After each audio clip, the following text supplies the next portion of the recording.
morning, friends, foes, and funny folks alike. My name is Tom, and you are listening to Non-Standard Action's live play of Paizo's Fly Free or Die. Today marks the beginning of Book 6, The Gilded Cage, written by Jessica Catalan? C-A-T-A-L-A-N. Catalan? Catalan? Yeah. I have a last name that's kind of hard to pronounce, at least from reading it, so it's very important for me that I get people's last names right. So I'll have to ask somebody about this. But we'll reach out on Twitter. Probably. Yeah, we can reach out on Twitter. Our people will contact their people. Your people. Yes. So disclaimer, our people is us.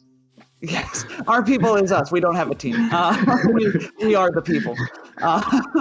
This is episode 25, Out of the Frying Pan, Into the Fire.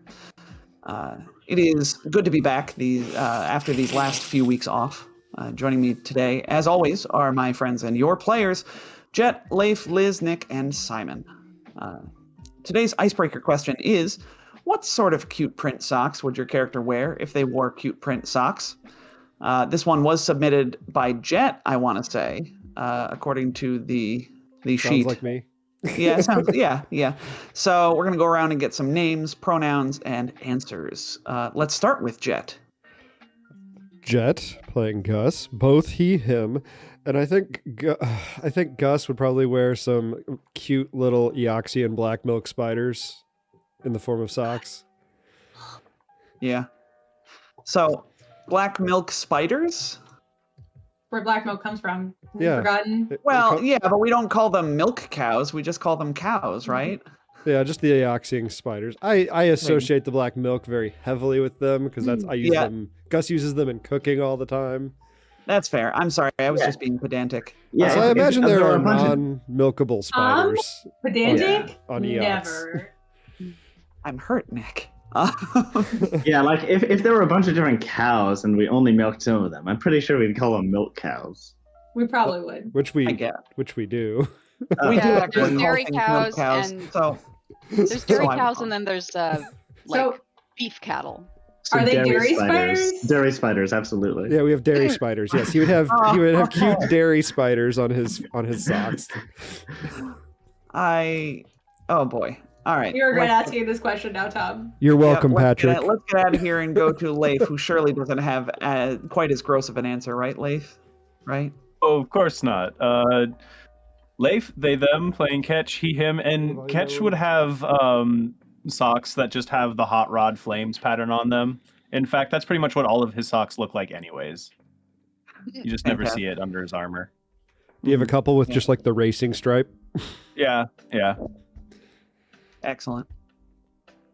Liz. So I am Liz. I play Auntie Nuna. We are both she, her, and Auntie Nuna's socks. Well, she makes a lot of them, and I guess they'd probably be little squawks. She's already got the squawk slippers, so it might be kind of a hat on a hat, but that's about all I can think of, honestly. That's a lot of hats. Listen, if Team Fortress 2 can do it, so can Auntie Nuna. All right. Nick. Hi, I'm Nick. One of her pronouns playing Sloan, she, her pronouns. And I think Sloan's socks probably have tiny hearts on them, and you'll never see them because they're inside of her boots. And you can take her boots from her cold, dead body. That's fair. Yeah. She does have really nice boots, too. So she does. It's true. Yeah. Annie Cola killed it on those boots. They were very important to the character. Yes. All right. Simon, playing Morath. I'm Simon, he, him, playing Morath, they, them. I believe Sloan inadvertently stole my idea, but actually I think this is appropriate. Morath, as we've previously established, lurks in the vents. And maybe like at one point, Sloan was like taking off her, like looked left, looked right, took off her boots, and Morath saw the socks with hearts on them and was inspired by them. No. So bought like 12. Now the vents are full of heart socks. Yeah. Oh yeah, they don't wear them because they don't have feet, but they like to like hoard items As Or you know, mine don't the locket, the photos, and now a pile of socks with various sizes and colors of hearts on them. My question gonna is be this: did the socks survive the purge from Eileen? Eileen. Oh, it's unclear like how thoroughly they got into the vents. It's a pretty quick job. I don't think the Yeah. vents were their top priority. So yes, So- everything is just as it was. Nice. Gus can That's how squeeze the in Maria there. got to keep all survives. their stuff. Well, you all got to keep all your stuff too. It just got boxed up and jostled around. And now we have Gus with his "if I fits, I sits" belt, and he's gonna squeeze into those vents and find those socks. That is You're gonna the go to Raya's vents? That's an invasion of privacy, Well, guys. we're gonna have sleepovers. Yeah, I mean, I'm He'll sure ask Morath would be first. like, yeah, speaking of and I'm invasion. sure Morath would be excited. privacy. Oh boy, guess. Oh boy. Well, we've learned some things about characters today. This is good. This is why we do these questions. So, last time on Fly Free or Die, our heroes crashed the party and burned Eileen for good. Get it? Like Right. the book. Oh, the, yes. the book's title was Crash and Burn. So, Mm. so they stormed the palatial estate in which Eileen resided, blew through any and all security measures and forces, and found and destroyed Eileen's immortality server, a device that Callistocrats use to upload their consciousness upon death, allowing them to live beyond their mortal body. In the destruction of the server, we learned that Morath and Eileen were in fact two halves of the same Spathane coin, forced to split by the violent disagreements surrounding a decision the colony faced earlier in their life. The crew eventually caught up to Eileen on the severance package itself, and it was there that they struck them down for good. As the dust settled and the crew took back the bridge, the captain's chair swiveled in a very dramatic fashion, and a holographic projection of everyone's favorite drow appeared in the chair. Sneering, Sinjin informed the crew that even if they happened to get this far, it meant nothing. He had already taken out bounties on each of them for 100,000 credits, and it is with that we return to the story. But first, most exciting from a mechanical standpoint, new book means new level. You got a level 11. A level 11? So we're going to go around the table. Let's go in reverse order. Surprise, Simon. And mention one cool thing you got at level 11. Eileen's weapon. Yes, Eileen's Solarian weapon crystal that you can plug into your flare. Symbolic victory. Yeah. Now your stuff is ours.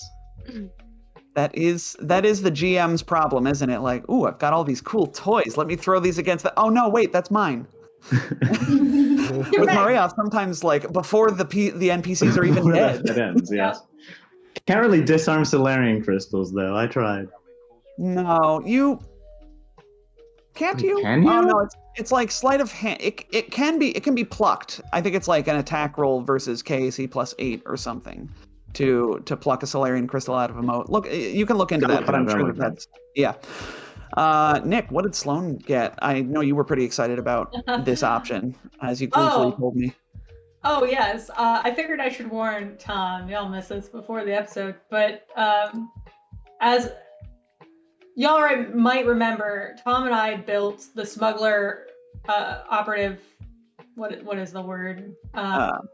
Specialization? That's the one, yeah. Before we started.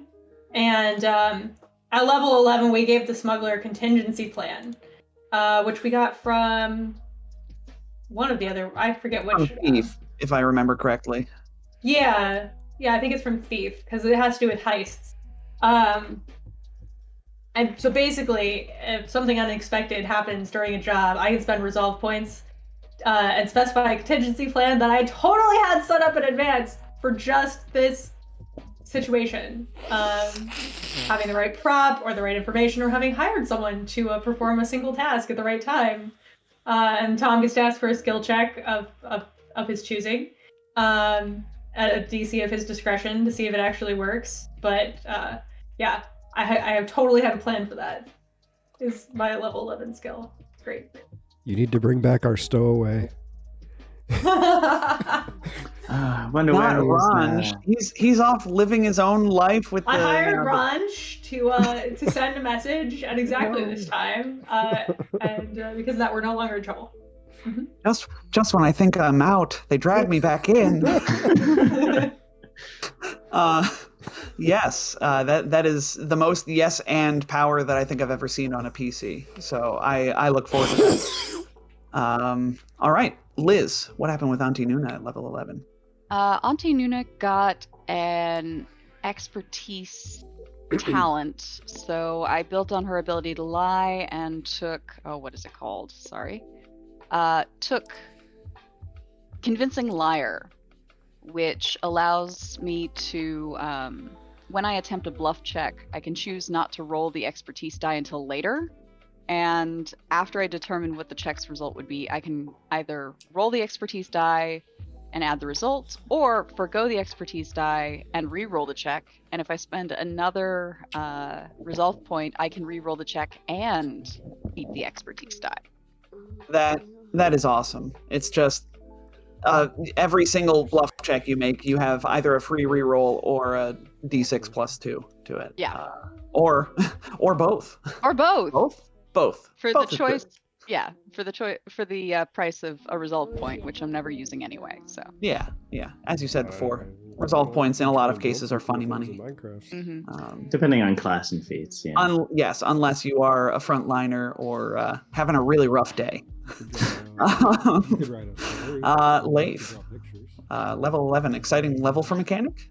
Oh, very exciting, especially for weapon prototype mechanic. I'm gonna wait to show you guys all of that, though. Needless to say, the cannon has gotten even more impressive. There we go. Yeah. Help! I'm being oppressed. That definitely wasn't a Freudian slip or anything. But let's see. I got a pretty fun level 11 feat. Yeah, I can tell you guys about that one. Adaptive upgrades. He's going to be able to, on the fly, change up his armor to kind of suit the needs of the current battle. By picking one of 3 upgrades and activating it as a move action, just for funsies, we'll say. Yeah, 'cause, you never use your move action for anything anyway. So my action economy is it's so open. I have so little things to do. This really is helping me find things to do with my move action. If you look real close, folks, you can see in Leif's eyes the soul screaming, "Help! Help me!" Spare a move action. Spare a move action.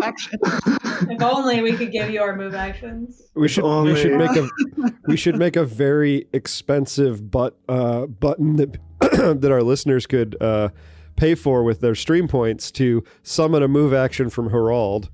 Oh, Yeah, get them back. We've been all those stashing move them. actions that we've been tossing into the void. Make it just very, spewing out. very expensive though, like more than Move the action critical hit. retail. Starfinder 2. Oh, that's awesome. It's just yeah. We're saving them all for Starfinder 2. But we're gonna do Yes, them Robin Hood Yeah. from the animated movie walking around And we'll get the with free the cup. actions. Yeah. Move actions. Move actions for the blind old man. Move action for the action economy starved. All right. Jet, our resident nanocyte, what happened to what is this is the most appropriate, I think, of all the characters. What is happening to Gus now at level 11? Well, I think my nanites are now mature. They're past the stage of puberty in that I now have eternal nanites, and they rapidly reproduce in my body. If I take a 10-minute rest to recover stamina, I can recover a use of my nanite surge ability. At a later level, that will increase to 2 surges, but that's beyond the scope of our adventure. And now, I've had this option, but haven't had to exercise it. But now, if I were to spend a resolve point to simulate a nanite surge, which is a thing I can do, I now just get an extra nanite surge. Wow. So it's not really a simulation. Then it's more Yeah, like a but stimulation. when you spend the resolve point at the level before this, you just get to sort of do a nanite surge in that moment. You can't stockpile them. This one will give me a nanite surge on top of using it in the moment. Wow. Oh, both. So it's like 1 for 2. Yes. Yeah. That's great. Yeah. I don't know if we talked about it that much, but yeah, the Nanocyte class didn't really change much from the playtest version to Tech Revolution, right? The changes were hidden here and there in little places. There's no more there's no more nanite investment. I just basically get free weaponry. They've tweaked a couple. They've tweaked a couple of the abilities. Just like minor word changes. Removed something that was completely unnecessary because by the time you can get an ability, you're already beyond that. Stuff like that. Just a lot of little fine tuning rather than drastic changes. Okay, that's cool. One thing that is a little bit different is I can't heal people at range anymore, even if they're near the cloud. I can do some of it, but not like touch someone and then run away while they have the fast healing. They got to stay close to me. Oh, interesting. But one thing that did change that's really powerful is my temp hit points stack with themselves. Okay. Which Wow. 10 hit points? Yeah, so every round, if I have my fast healing up every round, I get 5 temp hit points at the level I'm at. Oh. And they stack with Sloan themselves now. Invincible. Yeah. Well, but you Yes, gotta I'm stay. able to do really stupid things now. You Well, I gotta mean, I stay stay right. adjacent, right? Well, we stay right next to each other anyway. But then you Yeah, can't find buddies. it. Yeah, we got to stay base to base, and we're good. That's fine. We can make them all flat-footed. We don't need flanking. Yeah. They add together. And then as far as I know. feats, I know. yeah, we didn't even get into my feats. Sorry. And then as far as feats, Tom had mentioned way back that the way the nanocyte class works, he thinks it makes very much a lot of sense that nanite integration should at some point be available to a nanocyte. So I asked if that was still the case, and he said yes. So I took nanite integration, which normally you have to be have the constructed racial ability or be a construct, and I took the rebooting nanites, which will help me possibly circumvent some bad effects. Yeah. I figure, you know what? He's a nanocyte. He's practically half nanites at this point. It makes sense for him to be able to pick up these feats. Yeah, that's not exactly breaking. No. Yeah.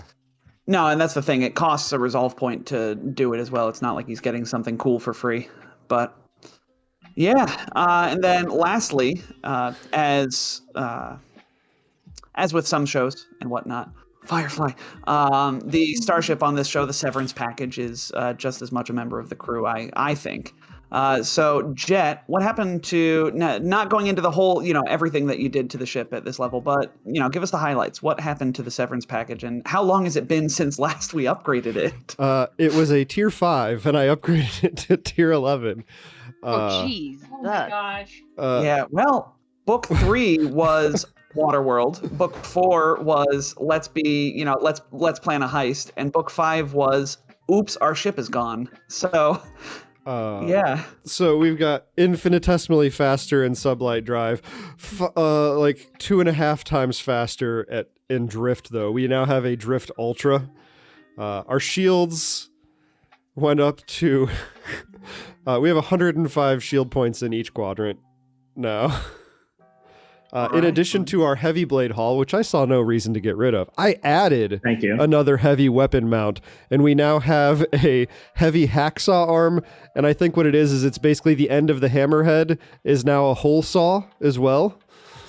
Okay. If I want to use both, I have to take the -4s, right? That or Gus does have a full bab, and I could also go gunner. Sorry, is there a resolve option where I used both without the penalty? I it's think broadside. the gunner has. Yeah, I think you could broadside. All right, broadside with a saw and a hammer. That's definitely sounds like a broadside. Yeah. Still have the nav scram projector. Did not see any reason to get rid of that. But I added a warp puck launcher in our aft arc. That's cool. Yes. That's And the teleporting then one. I left the laser net as was. I didn't adjust our power core because early on we just fully loaded the power core as high as possible. We now have luxurious crew quarters because I figured, the person that Yeah, we the probably person would've that done had this ship last would probably want it to be pretty luxurious, upgraded, armor, electronic defenses. We have a tri-node computer, Mark III, anti-hacking systems and biometric locks, and we have No, the everyone holographic forgets mantle those. now, which means we can look like other ships. A holographic mantle. That I'm sure you won't ever use that. in Yeah, this and book. I fortified our hull with adamantine alloy, which increases our critical threshold by 6. Nice. Nice. And we have Horicalcum thrusters, which is how we got ever so slightly faster. But yeah. I see you read the whole Starship Operations Manual. Yeah. Well, yeah, I mean, Yeah. Jet takes So- such good care of us. I had a question. Did you happen to in book 5? And this isn't just because I gave you, a cool thing. In book 5, do you remember you got that blinking telelith matrix, the teleportation matrix? I totally forgot about that. I would have gone for that probably instead of the teleportation puck if that was the case. I would allow you to retroact that if you want. If Kind you of get the benevolent. chance. I am very kind and very It's called the telelith. blinking telelith blinking matrix or something. You can find it if you look up telelith and then expansion bays or something. It's on the loot sheet, I believe. But okay. So that is all of level 11. So let's get back to it. So again, where last we left off, y'all were still on Aline's palatial estate. I will give you that after Sinjin's holographic projector message reads out, it sort of shorts out, deletes itself, and is just an inert piece of tech now. But on the bridge's sensors, you can tell that there are multiple ships incoming from messages on the ship's sensors, like ETA, blah blah blah blah, for an escort to the Horsehead. Yes, Horsehead Nebula plate. Nope, Horse Eye orbital plate. That's the one. Okay. There's a real thing, and then there's the thing that we're talking about in made up space. Yes. So. Long story short, some company ships are coming to escort Aline's, ship, the one that you all are on, to the Horse Eye orbital plate. You mean our ship? The ship yes, that she stole from us? Yes, that you stole from her. So, Only the last stealing counts. She had it coming. That's true. Yeah, I mean, whoever stole it She last. had herself to blame. Yeah. Jet, did you have a question? Oh, I didn't want to interrupt Tom. Please. So to incorporate this telelith matrix, which I am totally on board with, we are officially going to have to become a space semi-tractor trailer because it requires an expansion bay, and therefore we're going to have more storage capacity. So you're just trailing some, We're now like a storage hammer containers. chuck, like nunchucks, but with a hammer on one end. Like a cool little tassel on the bottom of the hammer. Fantastic. Okay, so I have a question for all of you. Speaking of Aline, what are you going to do with Aline? Good question. Leave them there? Lock them in your brig? Yeah. Do you have a brig? You don't have a brig. It is real hard to lock up Spathme, right? You need a closed box. Yeah, so Morea's plan, as I think I talked about last session, was, after like making sure that everyone knew about her duplicity and that they lost their job and would never find work again, just like dropping them off in some slum somewhere and wishing them luck. Yeah. Okay. Yeah, that could probably work. I mean, what's the worst that Aline could get up to on your starship, right? Like, what kind of chaos could they get up to with? Oh my god! In the vents. In the vents. Oh. So. I don't think we need more bugs in the vents. None more bugs in the vents. Will They're in a very tightly locked box, inside another box. the good news is for you all that they are sort of stunned right now by their loss and by losing, their immortality, their status. They see their life crumbling before their eyes. And this has put them in a sort of almost catatonic state where they're just, relatively suggestible to lead around and whatnot. So Marayoth, being an expert on Spathinae physiology and whatnot, can explain to Ketch and the goblins and whoever else wants to help in, devising some sort of temporary prison for them to then transport them somewhere to some slum to drop them off in a very poetic fashion, leaving them with nothing.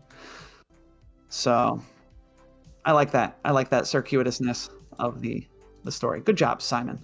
Thanks. So anyway, that's what good storytelling is. Congratulating ourselves for the good storytelling that we do. So you all will take off, and as you're heading wherever it is you're going to, we can say some asteroid in the diaspora, right? You're in the diaspora right now, so it wouldn't take you too long. Probably I'll give you 1d6 hours to get somewhere appropriate to drop Aline off. Slums are everywhere. Honestly, What? slums are everywhere. We just go somewhere surprisingly close to a rich area. Yes. As you travel through the Pact World, you'll remember that, once again, you sent out a certain package of data containing the memories of Aline and their wrongdoings, both for the company above board and below, as well as data proving that these memories were legitimately Aline's. As you travel, perhaps not even with any location in mind, you start to receive a video message from one Santir Verl, a lawyer representing a legal team from Evgenia Jameson Corporation. Says this on, like an email, space email, a spee email. You receive this video message. I assume you play the video. Yes. Yeah. Never like to assume, but you see a large... We just put it in the trash. Yes. You see a large blue crystalline snail-looking creature, barely fitting on camera. Those of you familiar with them, this is an Urog. They stare at the camera for a moment, then begin. Hello, my name is Santir Verl, and I represent the legal team representing Evgenia Jameson Corporation. We are trying to reach you regarding the information that you sent out about Aline Resora. We would like to sit down with you to discuss this very serious matter. We would like to invite you to Blue Rise Tower on Absalom Station to talk. Please respond at your earliest convenience, as we have an offer for you. The video goes dark. We don't like him. Sense motive. You can sense motive on the video. Yeah. I sure can. Oh, wow, you sure can. That's a nat 20 for a total of 41. Oh, yeah. Yep. Yeah. So that is a really good sense motive. You don't sense... so what are you trying to get from this message, Auntie Nuna? Let me ask you that. What are you getting? I want to make sure... I want to see if it's a trap, for one. Okay. Yeah. And two, what kind of terms might we be encountering, basically? Okay. Like, are they going to be favorable to us, or, I'll give you that much. So yeah, this doesn't seem to be a trap. This seems to be legitimate from micro expressions on this admittedly pretty alien looking creature. I don't know how much experience with Urogs Auntie Nuna has. Doesn't matter. It's not in the mechanics. Oh no, of course. And then yes, so you get the sense that this is a legitimate offer, and not only that, but you can pick up from perhaps tone of voice or something like that The length of his eye stalks. Yeah, this doesn't seem to be a you won't hate the deal. Like they're this combined, like your role combined with what you know about Aline and what you all have released into the public eye at this point. The company probably needs you all to needs you all to sign this deal for their sake as much as yours. Well, it's convenient. Why? Well, because, dear, if they need us to sign it, that means that we may not want to sign it. They're worried that we won't. That puts us in a stronger bargaining position.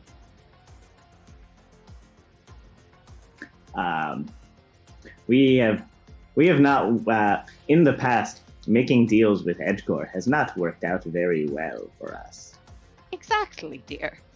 So there's always the option not to. That seems like it would upset them.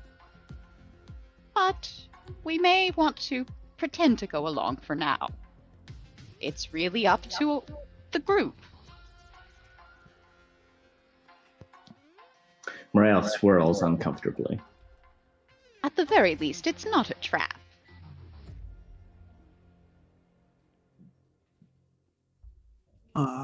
So they do. Oh, go on. I guess, what do the other 3 members of the crew think? Might as well see what they have to say. Gus goes along with his captain and best friend. 2 separate people, not the same person. I'm kind of nervous about going and meeting with these guys, but if they're going to give us money, then hey. Maybe they will. Well, there's always the possibility of getting money, Tom. One way or another. All right. Okay, but let's keep all of our guns on. Oh, absolutely. So, small retcon.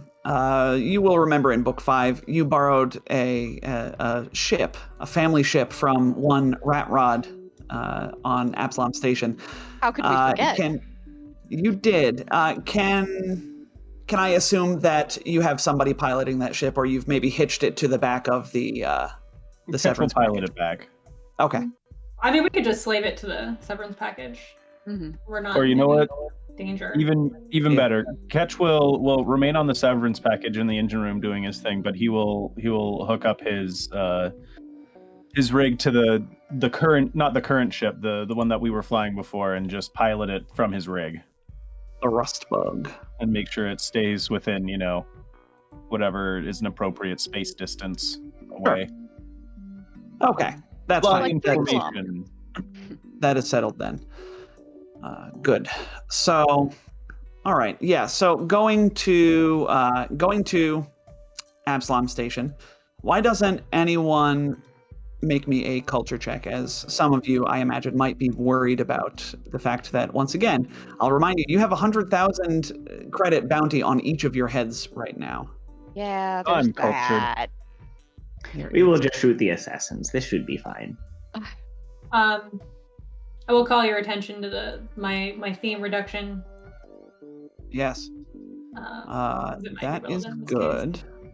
It was a fair. I made this a fairly low DC. So yes, Nuna, Ketch, and Sloan, all 3 of you get thinking about this as with each of your various criminal underworld kind of backgrounds that you all have. Can sort of infer that though St. John said that he was putting out a bounty on your heads, even if he does so, it'll take some time for this information to sort of disseminate to all of the various bounty hunters and whatnot in the known universe. So It's not like that. Oh, sorry. Keep going. So going to Absalom Station, you might be fine sitting down with the company lawyers, dropping off the rust bug, and just getting out as soon as you can. But might not be advisable to stay in New York City if Space New York City if everybody is looking for you. New City. I mean, or it's the best spot to be. The jury's kind of out, right? Like I know I've talked with writers of this AP, and they were like, yeah, I mean, going back to Absalom Station seems silly, but at the same time, it is basically Space New York City, so it's easy to get lost there. Right. So, If you want to disappear, you don't we don't go somewhere small where everybody knows where everybody is. Yeah. The big space apple. Thank you, Joe Adult Man. Yes. Spackle.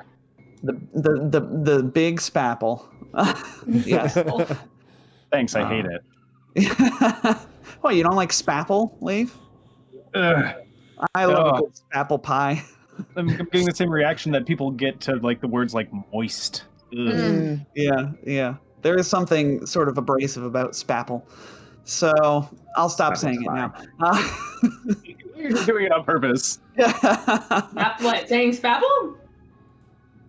So I lied. It doesn't annoy me at all. You're not getting any gratification from this. Gus is gonna make catch a spapple pie. curse your reverse mind, reverse psychology. So Gus makes you head catch a back- spapple pie. you get you get now. I have to call it Apple Station. I called it Apple Station. You get back to Absalom Station, the very serious sci-fi location that you all are going to, under threat of your own mortal lives, and you go to this place. Rat Rod is we'll just resolve these in vignettes. Rat Rod is very grateful that you all returned the rust bug in practically in better condition than how you found it. It is absolutely in better condition than how you dude. found it. We should charge him. Yeah. So I've got to stop reading Twitch chat. So you return the ship to Rat Rod, and he says, anytime you guys need to take it out for a job, you let me know, and I'll just charge you a modest fee. Then you can catch your meeting at the Blue Rise Towers. So, before you head to Absalom Station, though, doing things all out of order, I apologize. Some mechanics that have been introduced into this book for, again, no reason in particular. If you're uncomfortable with if you're uncomfortable with wandering around with 100,000 credit bounty per head deal on you, you can spend one day and effectively roll an engineering-based disguise check in secret, meaning I roll it and I don't tell you what you got. Then I can roll a perception check for anyone who might recognize the severance package by sight. Similarly, you can spend one day to modify the severance package's digital identification with a secret computers check. This would be opposed by a science officer attempting to identify the ship using the scan action.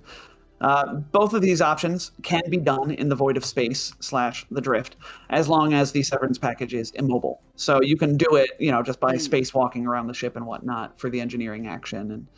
And you just have to have the ship not moving. Alternatively, you can do them on land. I thought someone meant... Go ahead. Sorry, no, I missed a little bit of that because Judy was making noise.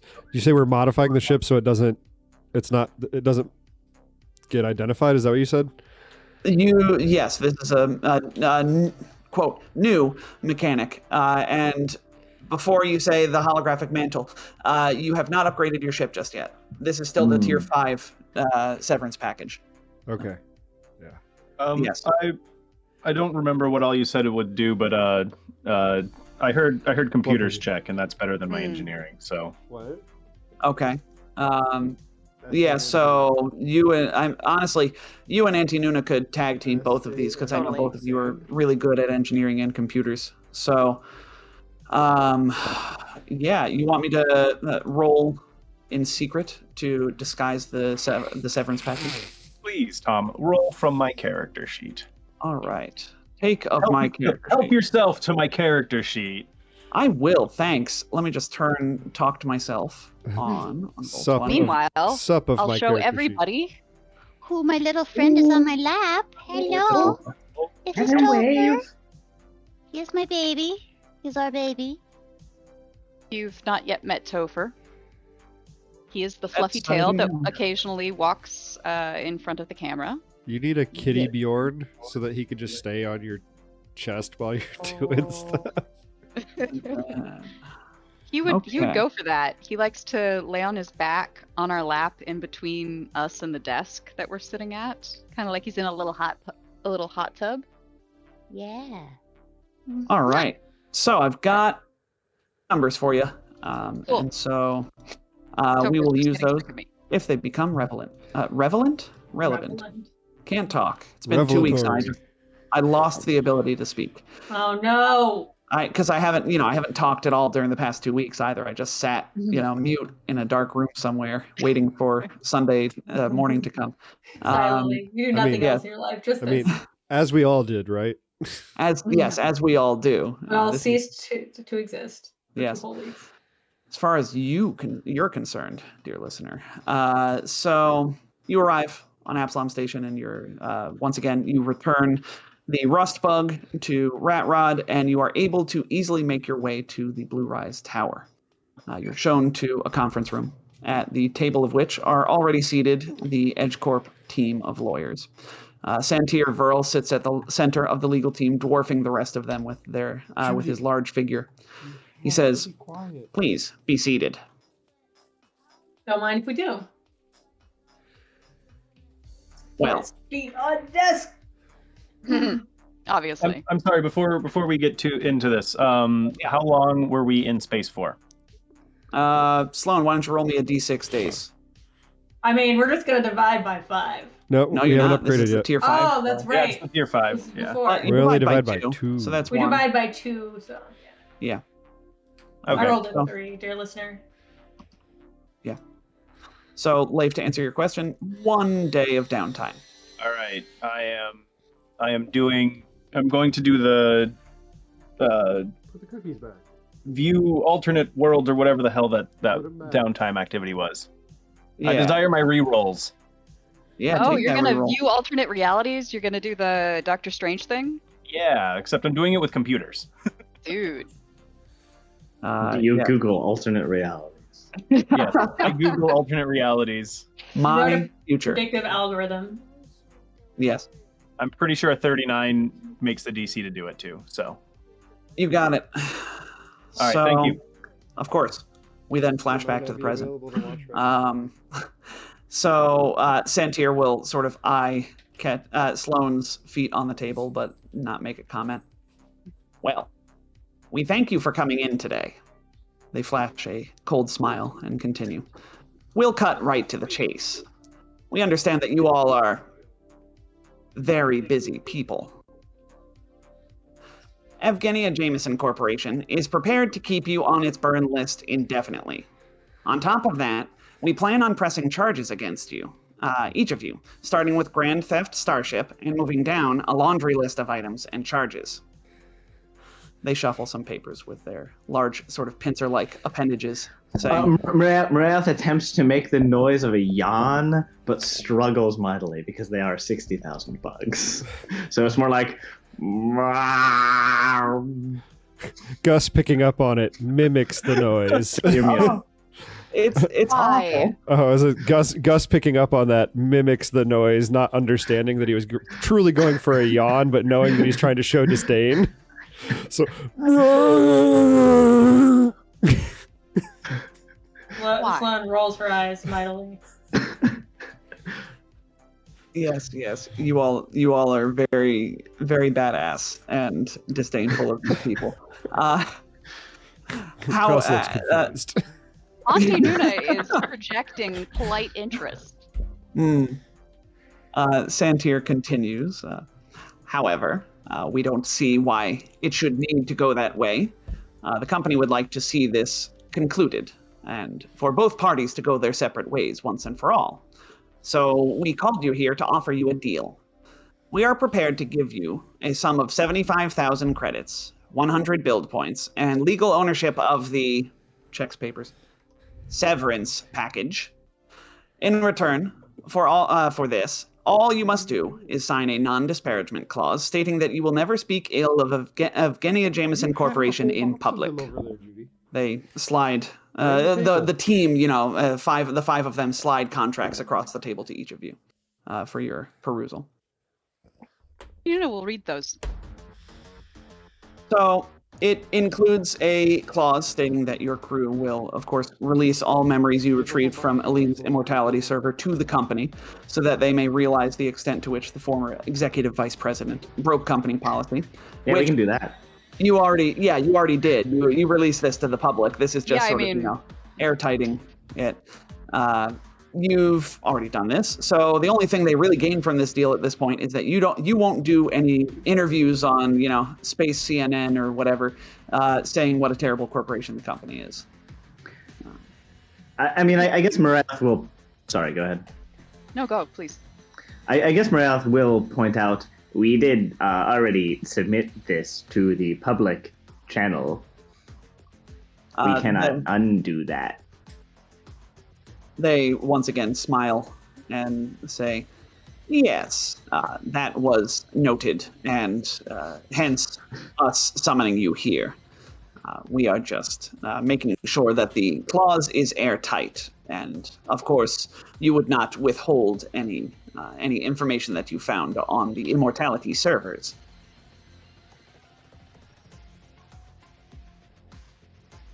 Oh, you want to build Immortality servers?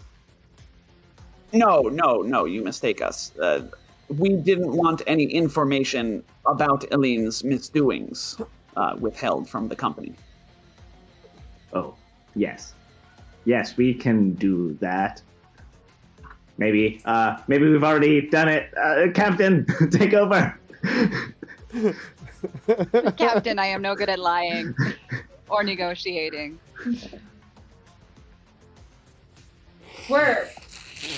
So, in exchange for not telling everyone how terrible you've been, you'll give us. We already did that, though.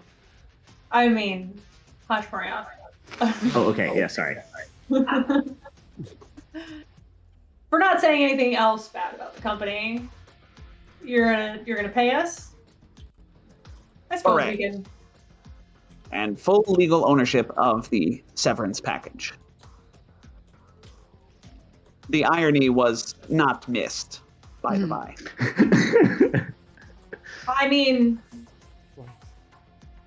this all could have been avoided if, you'd just given us a severance package in the first place. I hope you've learned your lesson. Jeez, you are digging deep. Damn.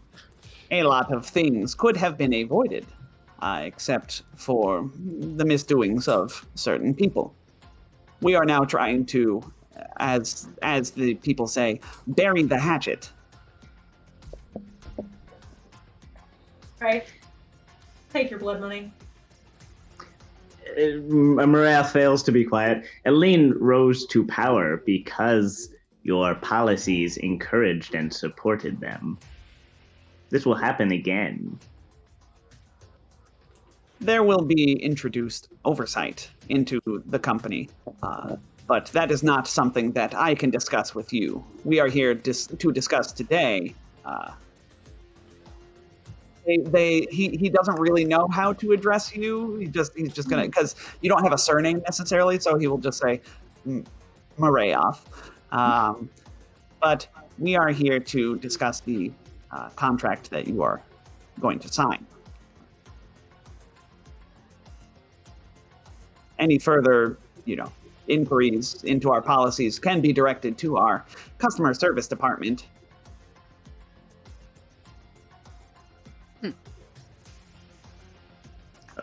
Okay. So, do you all sign the contract? Yeah, sure. Yeah. All right. At the mention of how many credits, as soon as he mentioned how many credits he was going to pay us, Ketch has been slack-jawed, just and we'll be first in line to sign. Well, the thing Yeah. is that is it doesn't even cover our bounty on ourselves. I'm not worried about no bounty hunters. Bunch of chumps. Yeah, it looks like free money to Sloan. Mm-hmm. We'll just get to take all of the bounty hunter's stuff. That's just further payments in the future. All right. Marath is the last to sign. Yeah. Okay. So, as each of the contracts is signed, Santir will nod curtly, saying, "Thank you for seeing the benefits of this and accepting the deal. We have. We'll send you the documentation showing ownership of the severance package forthwith." And the legal team all stand up in unison from the other side of the table, and Santir will reach across to shake hands with Sloane. Shake his hand, I suppose. All right. Gus's You get one nanites giant eat the pen. pincer. And then you all are ushered out of Blue Rise Towers, officially the legal owners of the severance package, for what that's Huzzah. worth to you. Gus's, I mean, Gus's we were hand, already the owners. Gus's arm ate the pen. Just like nervous eating. Just the Yeah. nanites The just nanites- absorbed it because he was just fiddling with it forever. And they could Uh-huh. probably sense his dislike and the uncomfortable nature of the meeting. I like the idea that the nanites also anxiety eat. Yeah, I'm sure they're influenced by Gus just as much as Gus has been influenced by them. Gus, your language is incorrect. They are you. Huh? Huh? You have cells, just some of them are robots. Oh, okay. Gus does the shifty-eyed back and forth look. Okay, so as you all leave Blue Rise Tower and you can go back to the severance package, you might be wondering to yourselves, where to next? Well, luckily, you get a video message from Tarika soon after leaving, as you're, getting ready for docking. Takeoff procedures, anyway. You see, yes, Simon. Is this when we are doing all the upgrades that we discussed, or is that later? Like, while we're That's on gonna Absalom? that's gonna be later. You probably don't want to stick around Absalom too long. Fair enough. So you see the very familiar Bruneri. What, Nick? I'm sorry. I So we'll spoke. go do them in Tortuga. Yeah. You see the familiar Bruneri sitting on the bridge of a small starship, holding her wrench and twirling it absentmindedly. Hey, y'all. Was glad to hear you got the old severance package back in one piece. Assuming that you all told her, sent Yeah. her a little Oh, message. totally. Yes, we survived. But from He was absolutely the first person we contacted when we got it back. yeah. From what you said, it sounds to me like y'all are in a pickle, so we should meet up somewhere we don't have to wait hours for an answer. Brian, lay low. Maybe go try and find. There may be a job at Brickslot if you need one. It's a little spaceport out in the diaspora. Probably good for avoiding notice for a little while at least. I had to go pick up Shan first, so expect me in about 3 weeks. If anything goes wrong, I found some drift coordinates. Maybe they'll work, maybe they won't. I'll send them along. We can call that Plan B. And she, ends the video message. So she doesn't have a job for you yet, but she wants to meet you at this little sort of asteroid spaceport looking thing called Brickslot. Sure. All right. Well, We head We there.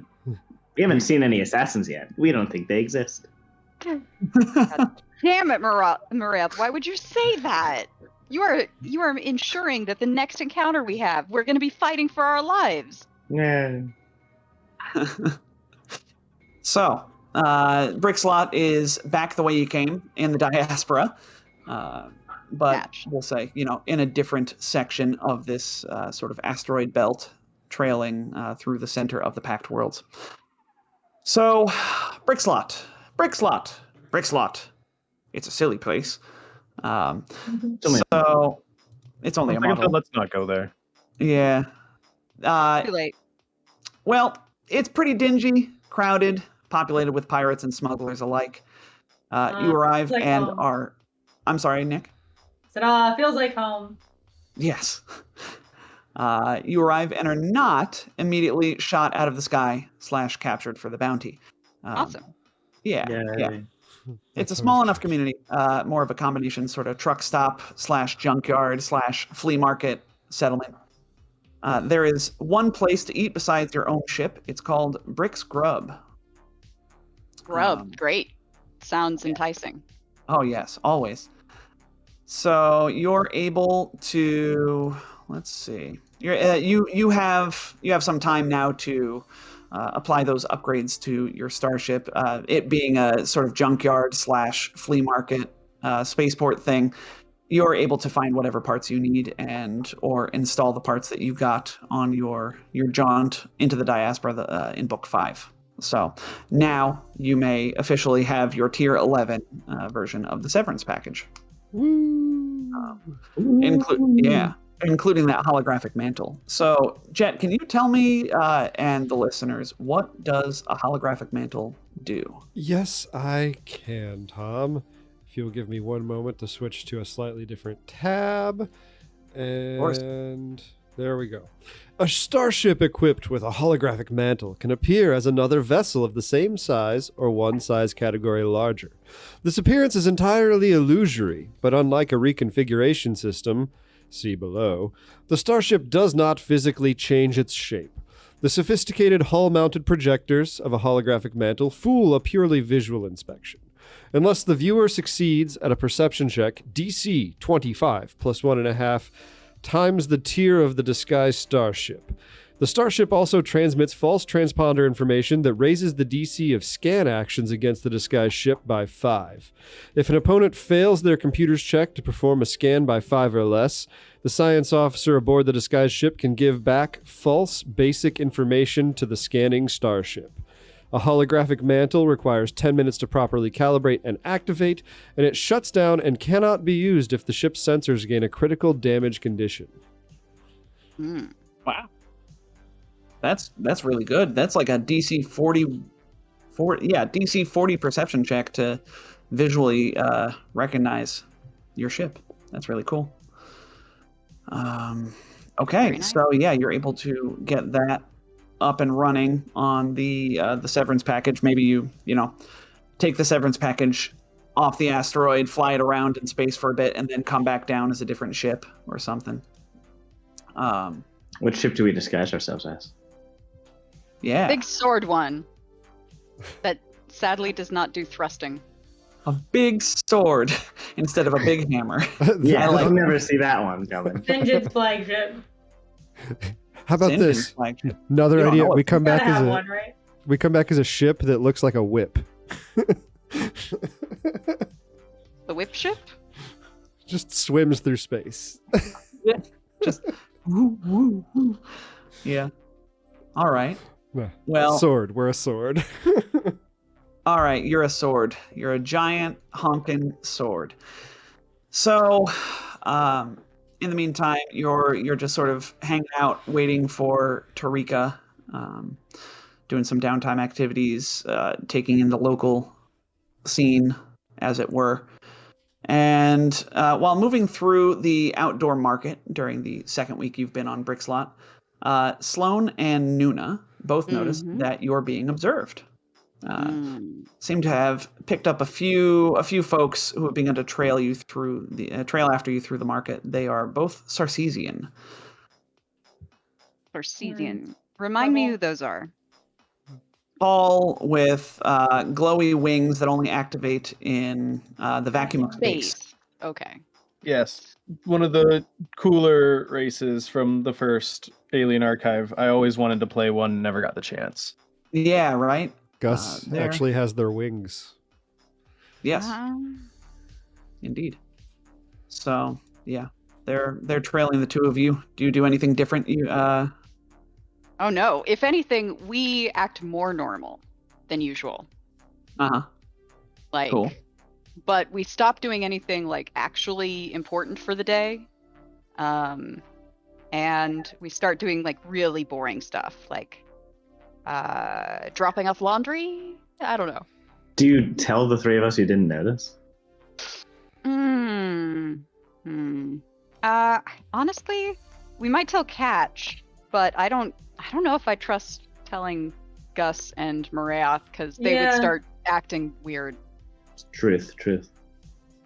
Well, you're not going to get much of a chance to drop off laundry or change your path that much because a few rounds after the two Sarcesians start trailing you, Three more Sarcesians suddenly turn out of an alleyway up ahead. It was apparently a very wide alleyway, and draw wicked-looking plasma swords and lock eyes with the five of folks. Begin to scatter out of the way as we must roll initiative. And I will move you to a map before this happens. Why tell us they're following us if we can't lose them? Well, because we kind of like turned around on him. I guess. Yeah, it's more like an O'Fleem moment, and then you only noticed that they were following you when it was too late, right? Like fair enough. No, I'm just giving you a hard time, Tom. I know. It's more to the point we're not surprised. Yes, look at it that way. So we're not surprised. Yeah, that's true. Okay, so are we supposed to see this green stuff on the tables? Yes, you are. And I'll talk about that in a second. This is what these Sarcesians look like. Now on the map, you'll see that there are several tables with labels on them. Table labels. You happen to be walking through part of the flea market section of Brickslot as this ambush occurs, and there are indeed some items laying out on the tables for purchase. Now, their owners are nearby, mostly taking cover behind their tables and watching the fight, because this is not going. This hasn't yet developed into a full-out brawl, because they don't really know why this is happening. They just don't want to get stabbed themselves. So I leave the rest to your imagination, should you like to do something with that. But know that there are always consequences, my friends. So you've definitely had 2 weeks of rest, so you all can absolutely have full stamina, resolve, and health. All that good stuff. Yeah, let's top us off. So, Tom. So, Jet. Due to the fact that we got rid of the teleportation puck mount and we added the Telelith matrix, I had enough BP left to put the thruster warmer in. We only have one extra cargo bay now, but now we can get our thrusters primed in 3 rounds instead of 3 minutes. That's really cool. Love that. Should we see the initiative tracker? No, you shouldn't, because I didn't put it up yet. What is this new button? Hello? A new button? Oh, it's a torch button for dynamic lighting. So I guess I'll have to figure that out. This is not the time for me to fiddle with that. I noticed that button the other day. Yeah. Let's roll initiative, friends. Okay. Don't forget to click them tokens. So that's purple. There are indeed 5 of these Sarcesians. They are large mechanically. And on the tables, you all will see 6 Mark III Screamer grenades lying around on one. A Mark III Elemental Gem. Might summon an Earth Elemental if you had to guess. I don't know how you would guess that. An Advanced Riot Shield on a different table. 2 Mark III Flash Grenades on another. And finally 6 Mark IV Frag Grenades. Must have like Earth Elemental inside the crystal. There's a little picture of like a little mini. You can see it, like it's sort of moving around in the crystal, like Looking grumpy. Yeah. Pounding on the glass. Let me out! That's why they're so angry when they appear. Tom or someone else might have to roll initiative for me, because right now Firefox has just decided to be the biggest butt ever. Well, I'll roll initiative for you. Gus Barrett Sinclair, aka Wooster the Butler. Make sure you have hardware acceleration on in Firefox, Jim. All right. Alias Wooster. Oh man, I forgot all of these other aliases. Yeah, dude. Yeah. Cracks all Gax and that's it. To our Prack. To our Prack. Okay. Where is hardware acceleration? While Jet is worrying about hardware acceleration, let's go with, wow, this never happens. Sloan Ryder, you're the first in the initiative order. This never happens. I know. Operatives with good initiative scores. Shocked, I say. Shocked. Never. So these guys just like came around a corner and they obviously want to hurt us, right? Yeah, no, they've drawn plasma swords and they're looking at you with malice in their faces. One of them's got bottles on his fingers, clinking them together. This is a very bad plan. Come out to play. I have to say, on their part, let's demoralize Red here by telling him this. It's a good way to get yourself killed. I'm sorry, I am going to say you all, unless you're walking around with weapons out, I don't think you would be walking around with weapons out. I think you might need to draw your weapons. That was a fair point. You're just in a market. Can we say that Auntie Nuna had a weapon that she'd been hiding under her top two hands with knitting?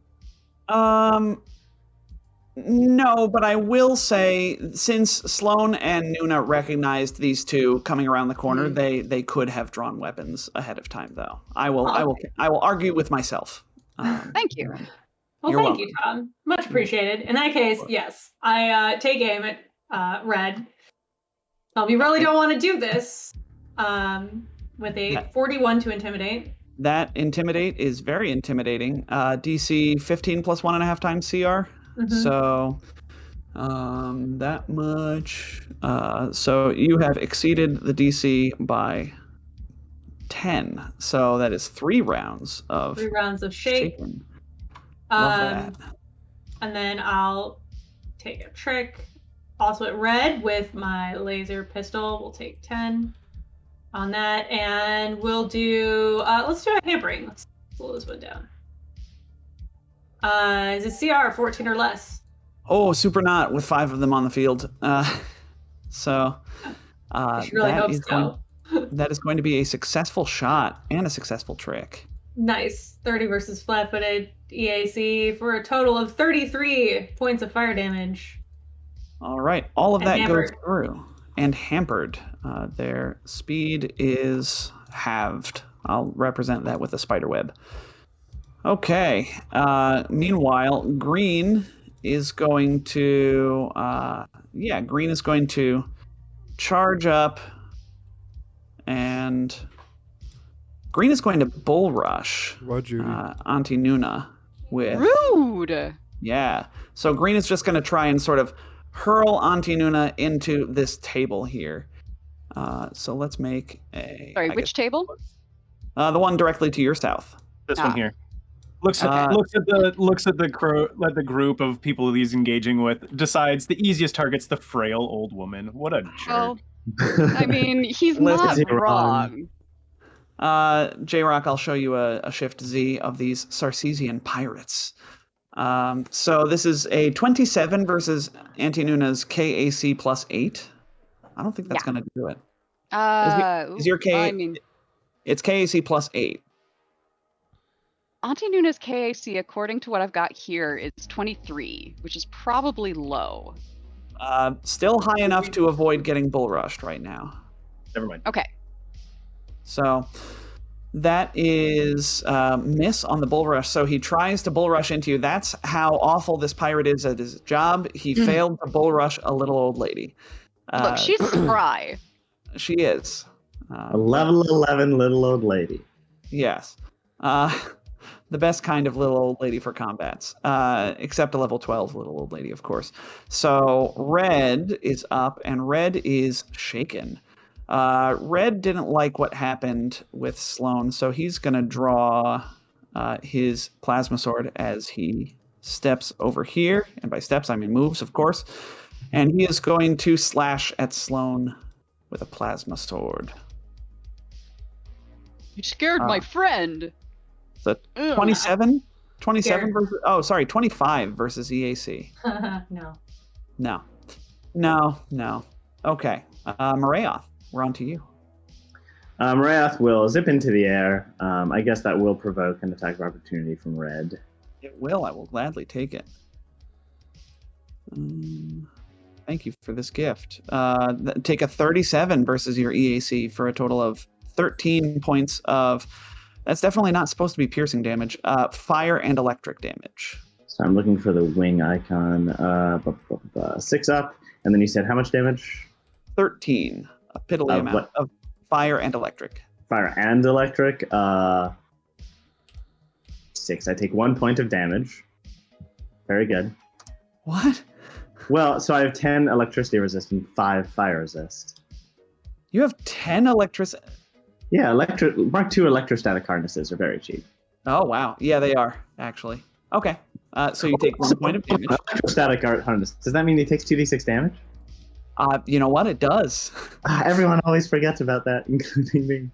Including me. All 8 right. electric. Man, he touches you, like barely damages you, and takes 8 times as much damage as he dealt. Damn. Yeah. Oh, I Does he told know them. who we are? I told them it was a bad idea. they do know who you are. That's why they're fighting you right now. Well, clearly their information sucks. Yeah, like they know how much we're worth. They don't know what we do. Yeah. Speaking of which, speaking of what we do, Mariah will take Blue's sword. That is what Maraeth do. That is what Mariah do. Now that Mariah has Aline's fancy weapon crystal, they're way better at disarm. Yeah, because they were terrible at it before. Yeah. So that's a 39 against. If only you got crits on this one. Yeah. Yeah, there's no like crit effect for disarming, unlike grapple, you can pin and so on and so forth. Yeah. Yes. So of course you take my plasma sword, and we will show that with a hand. Okay. That is Marath's turn. Purple sees this, and Purple is going to. Oh, I would have been after Marath because we have the telepathic bond. I just forgot you to may- modify it because I was fighting. You may go after Marath right now. Okay. Let's just, as soon as my character sheet cooperates, because hardware acceleration is not doing much for me right now, apparently. I'm going to just full attack Gore, this green one in front of me. Yeah, I mean, he hit Auntie Nuna, or tried to. Tried to hit Auntie Nuna. Oh, that's under abilities. Attacks, come on.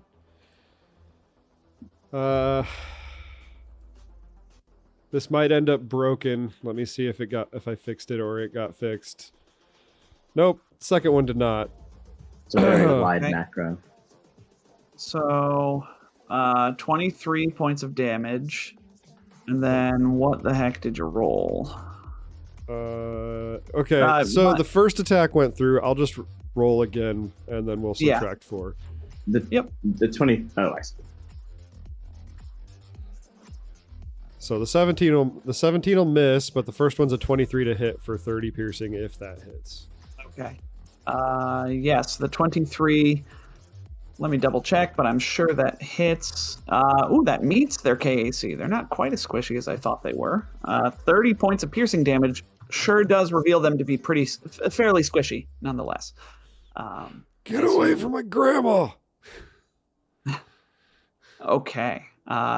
Green is not convinced to stay away from your grandma yet, but Purple is going to, let's see. Yeah, you know what? Purple's going to move in as well. We're just going to fence you in with giant baddies. And as Purple steps in, he, says in a low tone, "We are going to bring you in for that bounty. Captain's orders." And then Purple is going to Oh, which captain? slash at Nuna or Sloan. Odd is Sloan, Nuna is even. Anti-Nuna it is. Oh no! Single slash, a 37 versus EAC for 12 fire and electricity damage. So that will be. I've decided to take. Decided to finally take the thermal capacitor thing. So cool. 5. That will affect 5 points of the fire damage. So What you're about gonna Nuna's antlers? She hasn't activated those yet. Oh, okay. Next that's move. That's gonna take you. You're gonna get 7 total damage then, because it was 12 fire and electric, unless you resist electric as well. Nope. From something else. No. Okay. Yes. So then that is the pirate turn. Auntie Nuna, it is now your turn. Your response. All right, her standard action is going to be to activate the Arquand Horns. So there will be a will save of 19 from any creatures to attack me, cast a spell, including me, or take any action or directly harm me. So that's her standard. I'm going to designate that with a screaming icon on your character. Oh God, I'm gonna hit an old lady. And then she'll move, I think. Let's see, so that's 1, 2, 3. That will provoke from red, no, because he's already spent, but green and purple. So they'll both make their will saves. No, I mean, they'll both roll their will saves. Okay, roll your So this is for green, this is for purple. Green makes it, purple does not. So is it every time or a creature that succeeds at the save is immune to the aura for 24 hours. Mm-hmm. So purple, in order to attack you, purple can still try to attack you, but has to roll a will save. Okay, all right. Yes. So green is going to make an attack of opportunity on you now, since they Okay. succeeded and they are immune. So What a jerk. slash a 36. I cannot stop rolling such low garbage damage. Please take 12 points of fire and electric before you reduce it by 5. Okay, So that's 7 yes. again. Yep, 7 again, and I'm going to designate on their token with the same screaming icon that they are immune. Please continue with your... Well, that was your move, so, and then activating the horns was a standard, so... Mm-hmm. And that's it. All right, Catch, we're on to you. You're muted, friend. You are muted. Oh. Okay. So, as you guys have actually noticed, and we may have talked about this, Ketch has been walking around without his gun. Yeah. Weird. Yeah, very weird. Although, as he sees the bads descending upon them, he just kind of holds his arms out, and as he does, a tattoo that says "Bad Company" across the back of his neck, poof, turns into his gun, and it's in his hand. So that was a swift action, and then he's going to spend the move and standard actions boosting. Does Bad Company refer to Edgecore? Yes, it does. Obviously. Oh, man. And he's going to designate orange as his target. That is cool. I've always liked the tattoo fusion. I love the tattoo fusion. It's fantastic. Fun fact, go on. No, go ahead. You first. The tattoo fusion was created and used largely by the Golden League. Yes. Yeah. And as Ketch does this, right by Auntie Nuna. Auntie Nuna, I'm gonna say some memories resurface. You remember a certain tattoo artist, and see pictures of a Lashunta woman's face in flash before your eyes briefly, and then you're back in the combat. But yeah. Yeah. Backstory. We're gonna What have I finally done? get Nuna's backstory. Yeah. The other thing is this gun looks very different. It doesn't look anything like what he had before. Oh, is that a new gun, dear? He just grins menacingly. And that's my turn. Oh boy. He has aimed at this one, and he is boosting. No, I lied. He's going to activate Miracle Worker. His horns are not glowing yet. Okay. So, Miracle Worker and boost. Yes. Because I get Miracle Worker twice a day now. Thanks, Mechanical level 11. Thanks, Mechanical level 11. All right. So, excellent. We are on to Blue, who doesn't have a plasma sword. So, as is the case with all of my baddies, he's going to pull out a ranged weapon and shoot at Marayoth. Yeah. So, Blue lines up the shot with this tactical magnetar rifle. So, Interesting. yes. That is What only damage an is that? 18 versus Marayoth's KAC. I rolled a natural Marayoth 2. swirls out of the way, Yeah. All right. Well, and then threateningly sends a tendril towards him. this Pirate the Orange, is going to see the fracas going on and throw. Yeah, he pulls out of his pocket as he's going over here. Sword in one hand, pulls out a grenade in the other, rips the pin out with his mouth, and then hucks it. We're going to say at this grid Interesting. intersection. So they have grenades. Yes, Marayoth. They have grenades. They're frag grenades, though, so they have a pretty big radius here, which we're going to find out in a second. So I'm going to need. That's pretty good damage on a frag. I will need Auntie Nuna, Ketch, Gus, and Sloan to make a reflex saving throw. DC is pretty low, so I don't expect Sloan to take any from this. Auntie Nuna rolled a 2. I'm so Yeah. bitter. Does it also hit red and purple? It does, and green for that matter. Oh man. How did I roll the Great. highest? Well, I have good news for you, Sloan. You found the DC. The DC is Woo! 16, so you still take nothing in spite of only rolling a 3. Ah! And then green, Take that Herb. reflex saves. green, purple, red. Green, purple, red. Green, purple, red. Okay. Green takes the full amount. Oh, so the full amount for this grenade is indeed 13 points of piercing damage. Half is 6 if you made the DC. So Auntie Nuna's taking full, green is taking full, and red and purple each take half. Grenades. And that's that. Sloan Rider. How much was it? Sorry? 13 points of piercing. Okay, thank you. As Red is still shaken, let's turn to his friend and say, rare that a captain's worth dying for. Intimidate. 31. Shake that one. I like your pithy phrase there. 31 is going to beat the DC, not by 5. So Well, that's still a purple? shake. Purple. purple is shaken 1. Shake purple this time. And then we'll shoot red again. Not a full Okay. attack. Yes, takes 10. He's already up next to us, so let's make him off target. Oh my god. 30 again for 47 points of fire damage. Oh. Oh.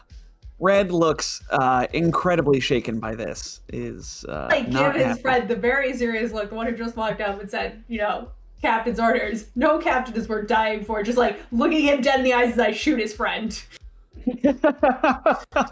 Again, And- in the other knee. Oh.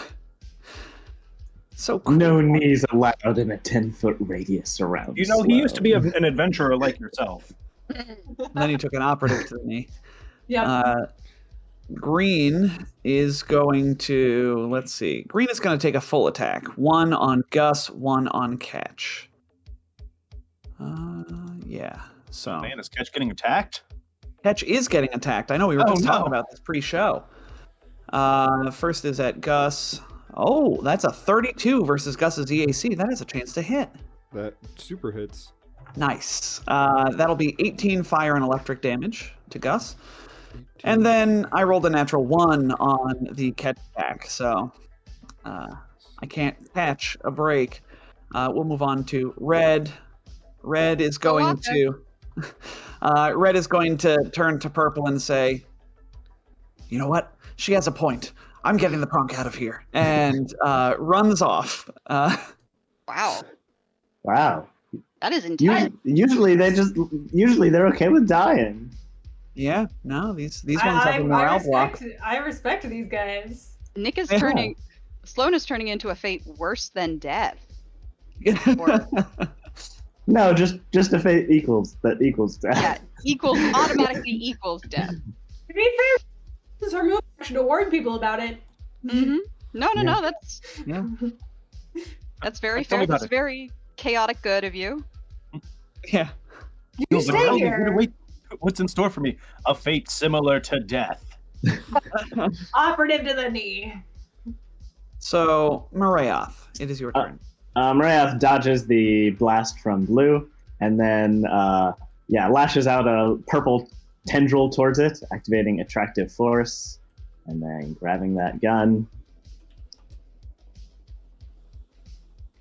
I did not. Oh wow, that's almost in that one. 25 versus KAC.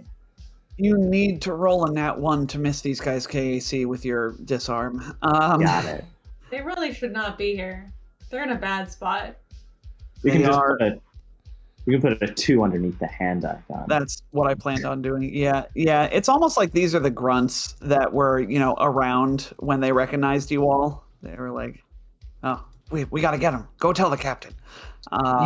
So, yes, So Maria. like the jerks who attacked you in threefold when you got back to Outflow Station. You guys were like, "Oh man, Yes, these poor suckers."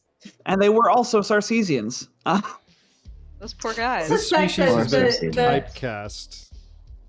I think Dwarves die at the beginning of APs, and Sarcesians are sketchy bounty hunters. That's what Starfinder has taught us. well, Sarkessians don't have like a home. I No, think because Yeah. their home. Does anybody know what happened to their home? I Got do. blown up I by do. necrovites. Yeah. Eox Yeah. destroyed it.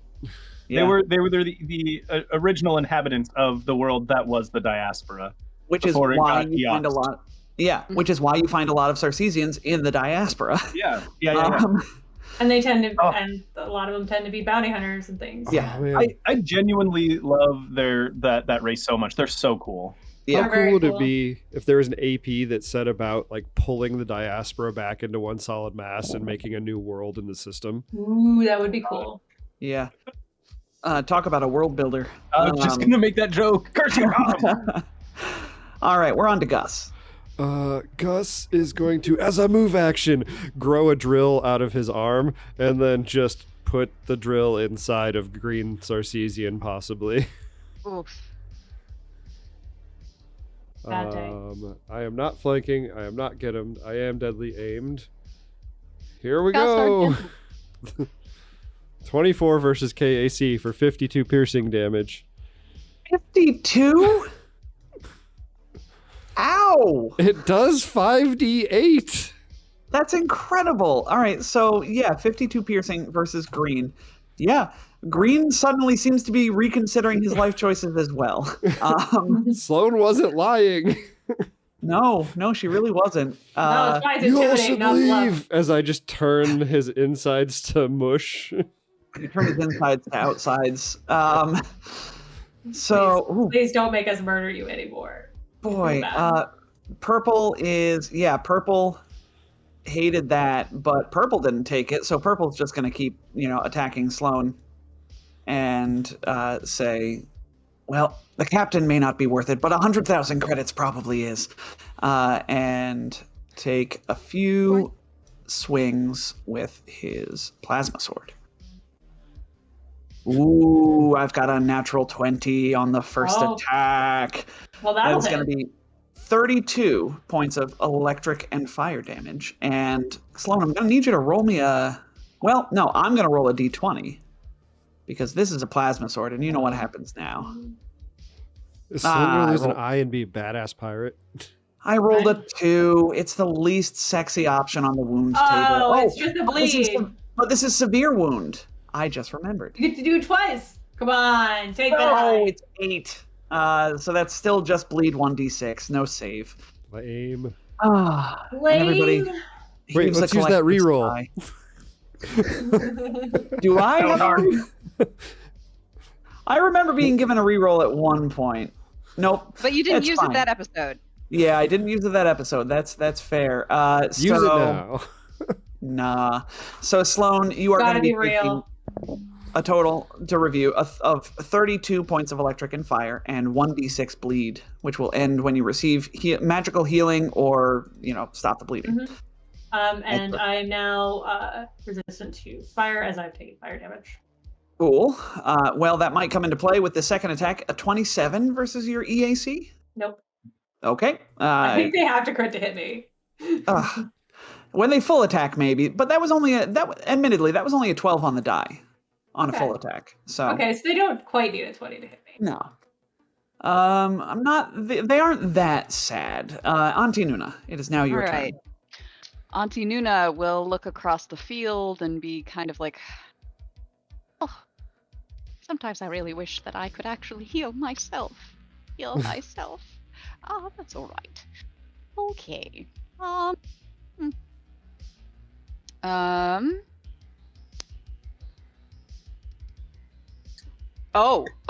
this could be fun.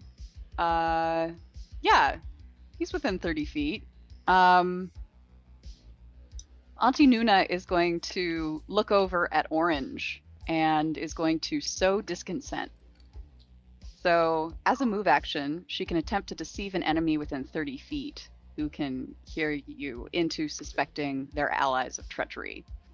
She's going to get a bluff check as if it were a feint, and if she succeeds, the target acts as if it doesn't have allies and are not considered to be an ally to any other creature.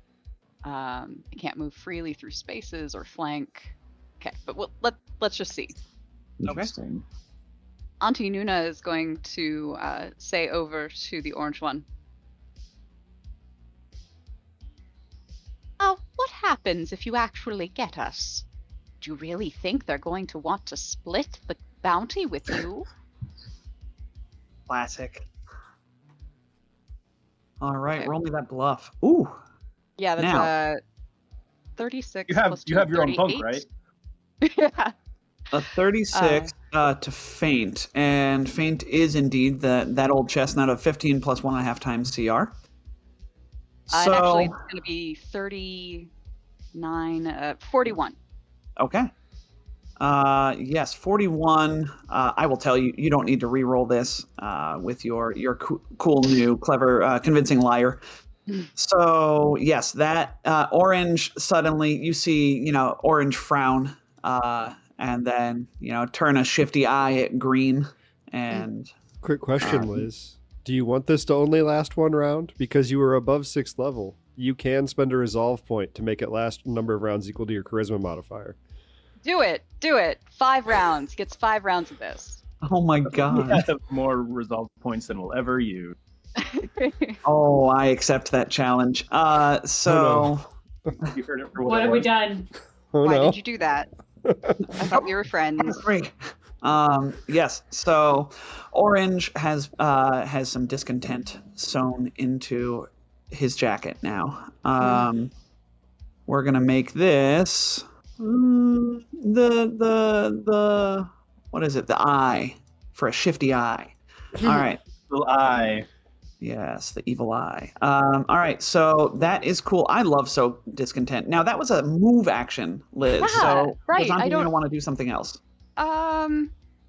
She's gonna scream get him grenade. with the attack.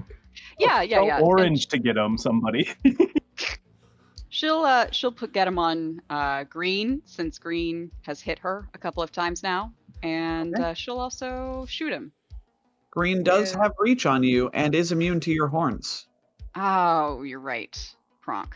Then again, I mean, what's he gonna do? Crit you? Oh, he said the thing. He's probably gonna crit you. You could also choose to get him without attacking. Yeah. Can she get him and move? No. She's gonna move. Okay. Yeah. If you move, that will also provoke, but if you step, it won't. Okay, she steps. Yeah. Pathfinder 2-isms, but it's the same difference. I said Shaken 2 before, which is also a Pathfinder 2-ism. Just such a great system. It is now your turn. All right, making a quick look around the battlefield. I just want to remind myself. So the shouty guy doesn't get horns anymore. this guy here's shaken. Is this guy disarmed? Is that what that is? Blue has no weapons left. Blue has no weapons and therefore is not a threat. So I'm keeping orange as my target. I'm sorry, I lied to you. Blue doesn't have any weapons, but you have seen these guys throw grenades. Off the tables? Okay. Or... No, they had them on their person. Well then. We're gonna because I actually do have a little bit of an open action economy this turn. I'm gonna use my move action brazenly to rededicate my target as blue, and my horns begin to glow, and that's my 2 actions. Okay. Blue is indeed going to frustratedly pull out a grenade and sort of roll it along the ground over here. This is going to hit. Yeah. Yes. I'm imagining him doing like the little kid bowling roll, like the. No, it's much more trained killer like. It's not like a kid at all. Oh, so he does like totally the just- sideways witter shins where it comes out sliding across the ground and then it'll do like a really hard curve at the end when it hits us. Sure. Everybody make me a reflex save except Marayoth. And then Sarcesian Pirate will also make reflex saves. This is for green and this is for purple. Man, I a won't be natural making any two. reflex. Dude, I won't be. Keeps rolling badly. 15, 16.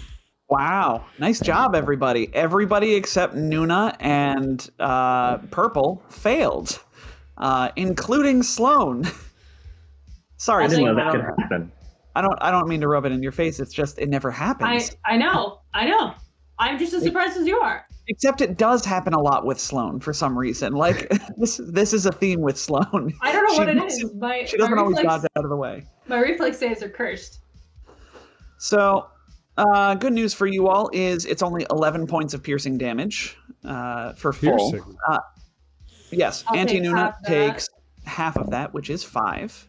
Thank you. And Purple takes half of that, which is 5. And I take half of that. Oh, you have Okay. improved evasion. Uh-huh. Oh, You said 11, right? noxious. Gus 11, yeah. failed and took nothing.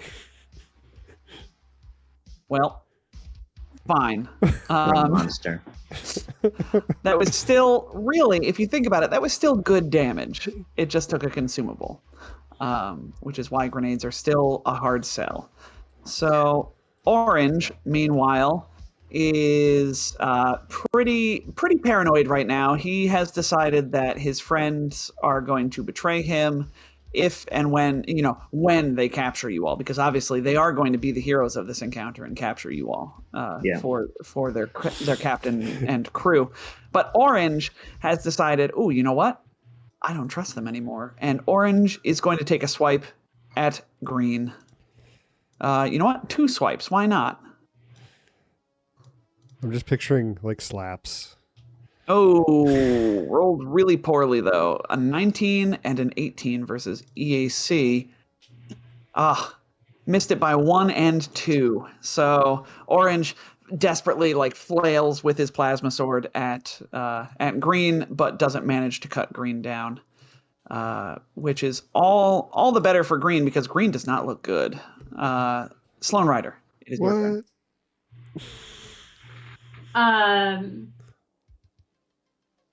Well, the purple isn't gonna stay shaken, so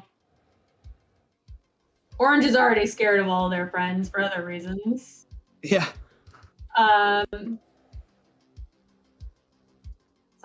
Something quippy to say. Should really just give up. It's only a 30. Ooh, that is still a success. Yes. So I'm sorry. Who? on purple again. 'Cause, Okay. I only got a success last time. Right. And then we'll make him off target with a crit. Oh Hey, no! he may be dead. Yeah.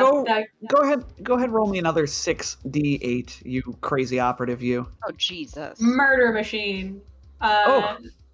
25 plus 37 plus 18 for 80 points of fire damage.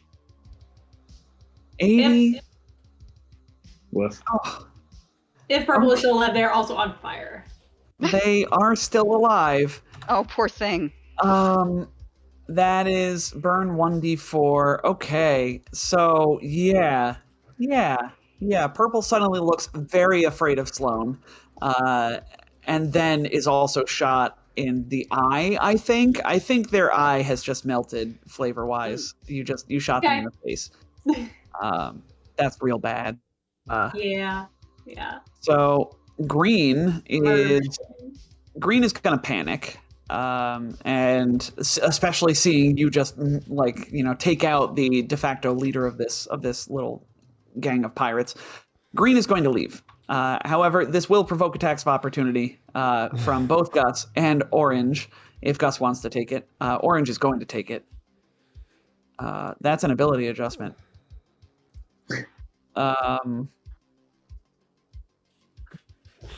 Oh my god. So your powers combined, Orange swipes at Green as he starts to run away. And, Orange calls out, like, "You coward! You dare stab me in the back, and then you can't even stay to finish the fight!" And so Orange stabs at Green and takes him down to 2 health, and then Gus finishes Green off. Stop attacking us. You won't die then. Okay. Yeah, Orange might actually live through this. Orange might. Orange, I'll have you know, has not been touched by an attack yet. Orange is the Jane of the party after this. I don't know if you need a Jane. I don't hate that. Marayoth, it's now your turn. Marayoth sees that Orange has joined the winning team and doesn't really mind all those grenades. You guys seem resistant, and they're grenades. Everyone knows they're terrible. So let's just shoot Purple. We'll full attack.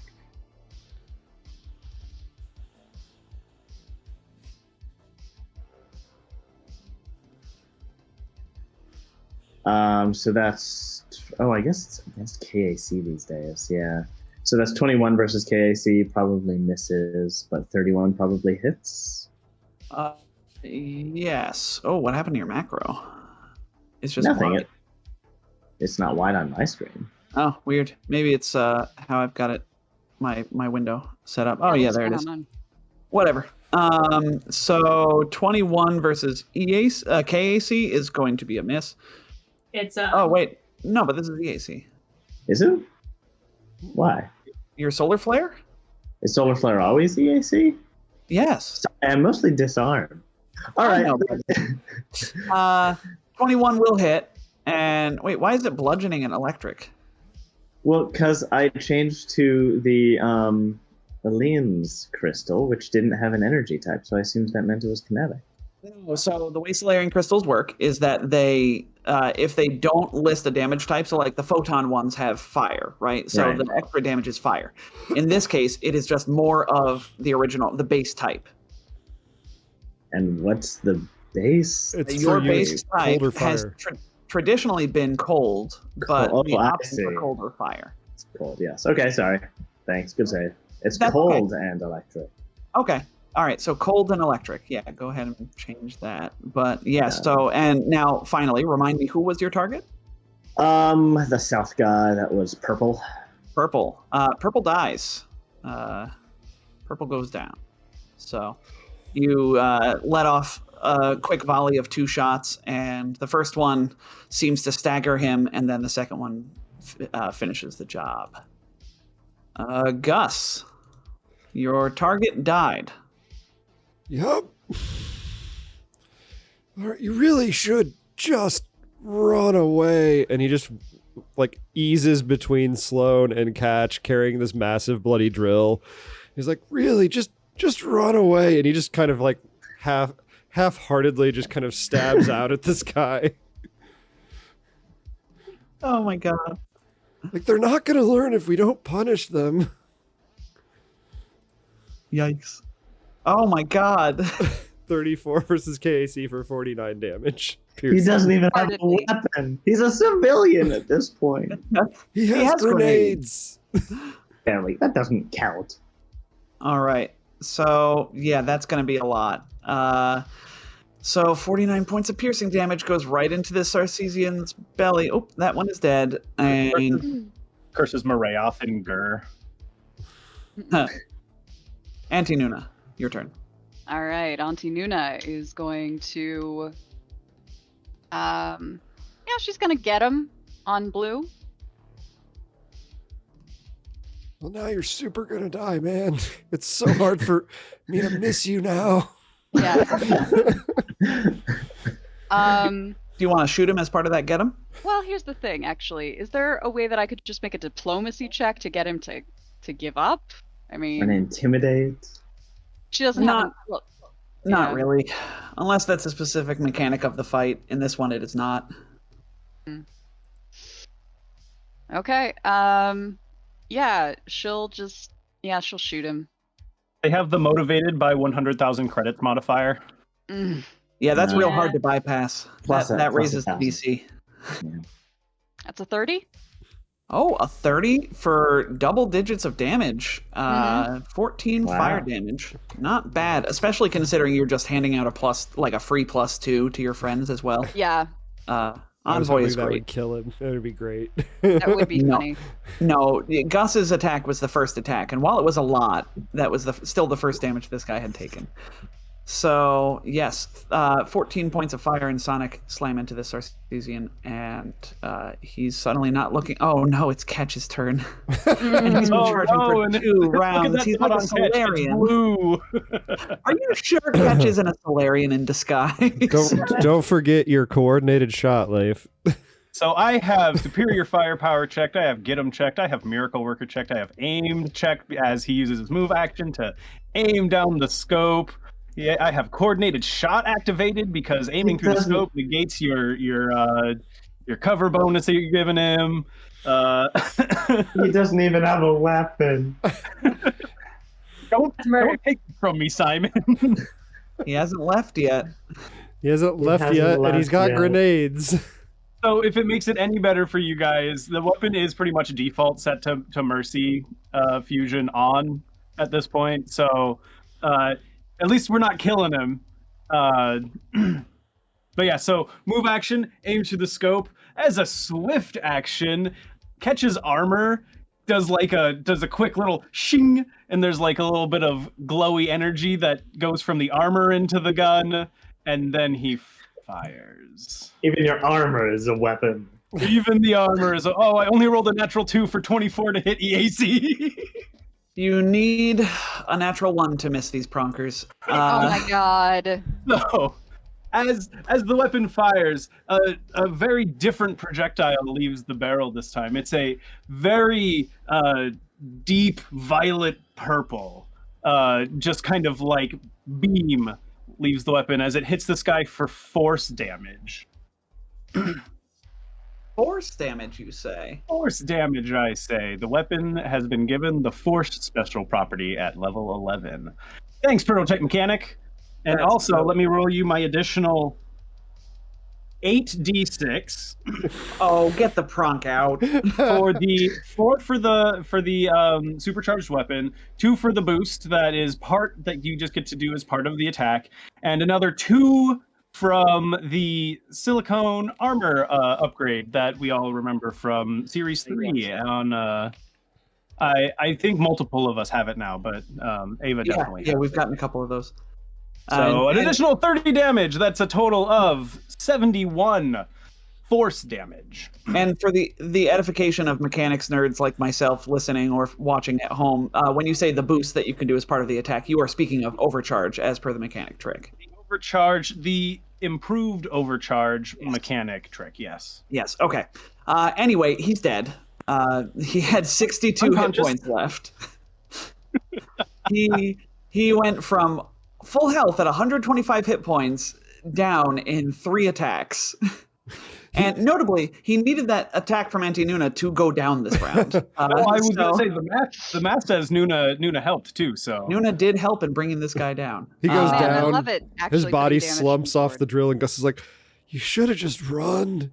Why don't you ever run?" Why don't they ever run? Well, He's only that's sleeping. awful. As Gus so- spins the innards off of his drill off to the side in like a 5-gallon bucket, like he has a paint mixer. Oh God. Oh God. So yeah, Orange Being is going to considerate of see the marketplace. what? I said at least he's being considerate of those in the marketplace, but not just spraying everyone with gore. Yeah, Yeah, and all of yeah. their stuff. He found like Yeah, he there found are- a garbage can, and he was spinning it off in the garbage can. Oh. I should say, by the way, there are like all the merchants in this quarter and stuff like that are sort of, you're hearing like, oh, and like, wow, as these crazy shots are going off, and like, you're murdering these poor pirates that dared to try and challenge you. But then you do also see, as you round on this last Sarcesian, you see more people sort of standing up and maybe like gearing up their weapons and whatnot as they realize why these pirates were attacking you. Dear. And I'm gonna drop us out of combat here with this, because Orange is going to, as paranoid as Orange is, he's not stupid. He knows that he alone cannot take on the 5 of you. So Orange is also going to flee the battle. Good. So we My are. grandma killed your friend. Like, We're gonna what do you think drop- the rest of us are gonna do? Don't forget it. Again, he's only sleeping. One of them is anyway. That's right. Yeah, Blue is sleeping. So yeah, Purple is dead. Caught on fire. Very, Yeah. very dead. Green is Yeah, super very, very dead. So once more, you as you wrap up with Blue, drops to the ground, sleeping very peacefully, almost looks cherubic in his composure, and Orange flees. A dozen or more pirates suddenly seem to put 2 and 2 together around you all, and it all coalesces into just this slowly advancing drawn weapons, like every like that one scene in Aladdin, right, where all the guards like start converging on Aladdin. It's time to go. You all cannot take on this amount of pirates. I will tell you this right now. Hop in that truck. We'll drive through the crowd. Oh God. So yes, Catch, everywhere. We need a hot wire. You know where your ship is. Would you like to run back to your ship? I want to drive the car. Do we need to take the car, or are we just making our way downtown? Car would probably take too much time for you all to hop in.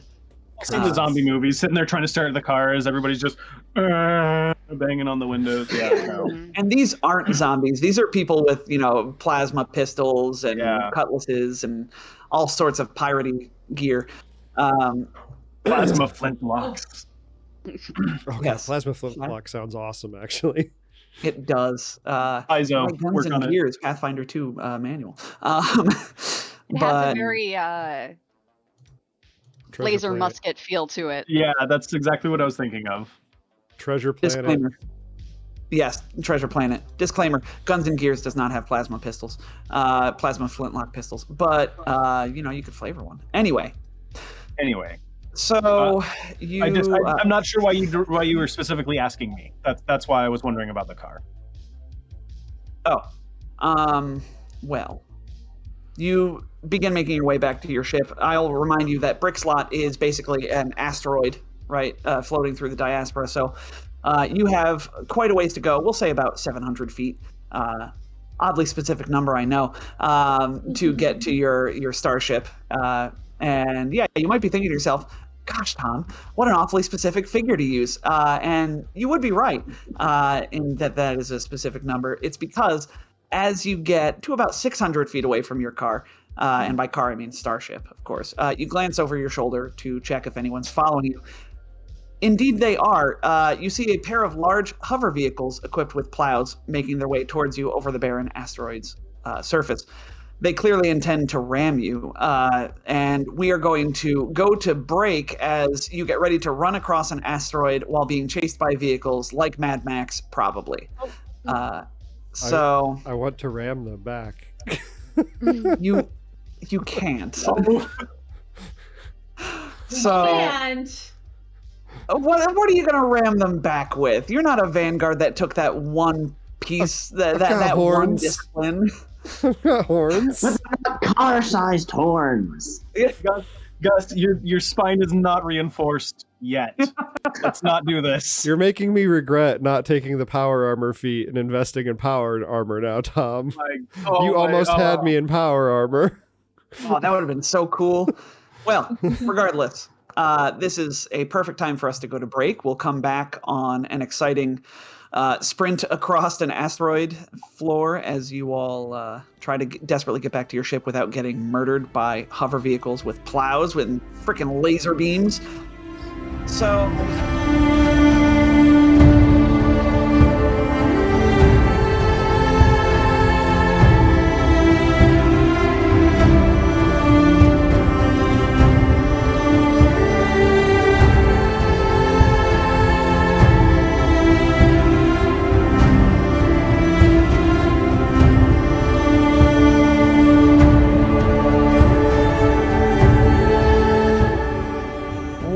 Welcome back, everybody.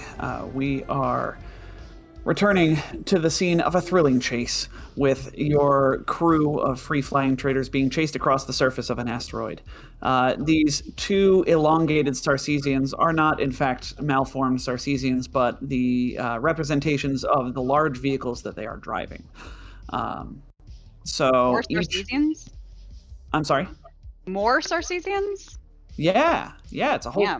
pirate crew.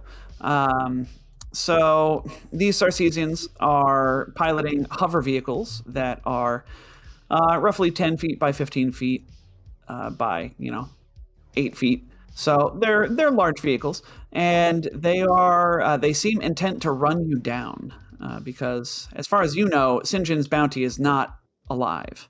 It is just dead or alive because you're wanted, dead or alive. Is that the name of the book, Tom? No, actually, the name of the book is The Gilded Cage. But we will commence with this by rolling initiative, my friends. Please go ahead, click your token, and roll initiative. Right. I knew I should have just Gotta taken improved scroll. initiative instead of the fancy feat. Gotta scroll No, all the fancy way to the features are bottom cool. of that really, really long window. Yes, You're this so is far away from indeed the ship. to scale 700-foot, well, 600-foot stretch because you all got about 100 feet before these vehicles caught up with you. So I misunderstood. I thought we were within 100 feet of our ship. I guess that wouldn't have made for a very good chase, though. no, because the run action exists. So as it is, this still won't take you all too long if you're able to keep running. So I've got stupidly clicked on my speed box, which just locks up roll 20 for me. I'll roll your initiative check for you if that's all right. I'll be doing it in a second. It just loaded. I just got to get to my Oh, freaking token. well, I pressed the button. That's fine. So you will jump up to be with Marayoth at 16.07. And then we sort descending. All right. Wow. So this is at the start of the round. These folks are going to be able to. Yay, Auntie Nuna. Yeah. She's right. You know what? I'll have the vehicles go.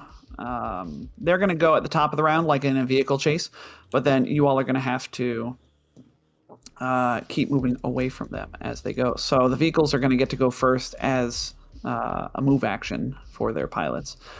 So before Auntie Nuna goes, the vehicle is going to try to run down Catch. And as part of the ram action, they can go double their movement speed. So it buzzes Catch as it goes by. Catch, why don't you give me a reflex save as this vehicle zooms past you? And then Sloan, same thing, please. What now? Give me a reflex save, my friend. Okay. I was trying to find those. You remember those bikes we had? The bikes. We stole some motorcycles, remember? No, I'm talking about Dawn of Flame. Oh. You're talking about the ones where it's Yeah, just the yeah. handlebars that you crack open and it becomes a... There was like a set of 3, Oh, Enercycles. Yeah. but they were pocket size. Yeah, Capsule Yeah. Co stuff. Yeah, they're Motospheres, they're called. Motospheres, they're called. Oh, I see where this is going. Yes, so, well, before that happens, Catch rolls a reflex save in order to get out of the way. And in fact, Sloan, once again, manages to not. I'm sorry, Sloan, but you are still going to take half of 9d6 bludgeoning and Ooh. piercing. Ow! Ooh. That is intense. Sloan, take half of 28, which is 14 bludgeoning and piercing. And you are now bleeding 1d6. And then we will go on. Auntie Nuna, it is your turn. I will once again remind you all, well, maybe for the first time, actually. I'll remind you that the run action is a thing. And What does that do your exactly? run allows you, as a full action, to run move 4 times your land speed in a straight line. Giving you the, I want to say off-target and flat-footed, or definitely flat-footed condition. So that is an option to you. Or you could just double move and not be flat-footed. It's kind of up to you all. Just flat-footed. I'll copy paste it. Thank you. Well, let's just see. How far is 60 feet? There's that. I'm not super fond of that. But if it was, you said 4 times my speed? Yeah. That's 4 times 30 is 120? Yes, It's just indeed. that again. Yeah, I like that a whole lot better, honestly. So that's what Auntie Nuna's gonna do. Whoops. Were you going to say something, Nick? So it might be worth noting that I bet their vehicles can't fly. Yes, They're there's hover that. vehicles. I do know that. Hover vehicles can't fly though. Yeah, hover vehicles can. That means that they're more all-terrain-ish. They can travel over water and land, but they do not have elevation. All right, then she'll use that last 60 feet then for elevation. Okay, so Can she'll- we? You can't run with a jetpack. No, you Oh. cannot. Damn. Okay, well then, I guess it's on foot. Which is kind of a shame. All right, there we go. Okay. So that is Auntie Nuna. And let's close that. We don't need Gus. Gus, what do you do? So my question is, can I board these vehicles? I think there are rules for that. There probably There's are. a meeting. I don't think they're going in the direction we want, though. No, but I could mess up the controls real good. It's a Yeah. movement. It's a move action. It requires a successful acrobatics or athletics check, Tom. This is assuming you're in another vehicle moving at the same speed as the vehicle you're trying to board, though. That's They're- true. They're in the act of moving. They can, but I mean, I don't know. No, this isn't like from another vehicle. This is just boarding or disembarking. Period. Okay. Well, See I know boarding what I on would rule, but 285. it's not my game. Do whatever you want, Tom. I just wanted to know. Yeah. I will make it a very hard athletics check because this is you trying to jump into they're effectively like, Jeeps Yeah. with like an open cab. I have a number in mind if Okay. you would like to. And failing this will result in damage as I'm gonna say you take damage. Okay, yeah. I'll move up there adjacent to that one, and I'll do the athletics check. Oh, That wow. is not going not going to make it. I rolled a Yeah. 6. Yeah.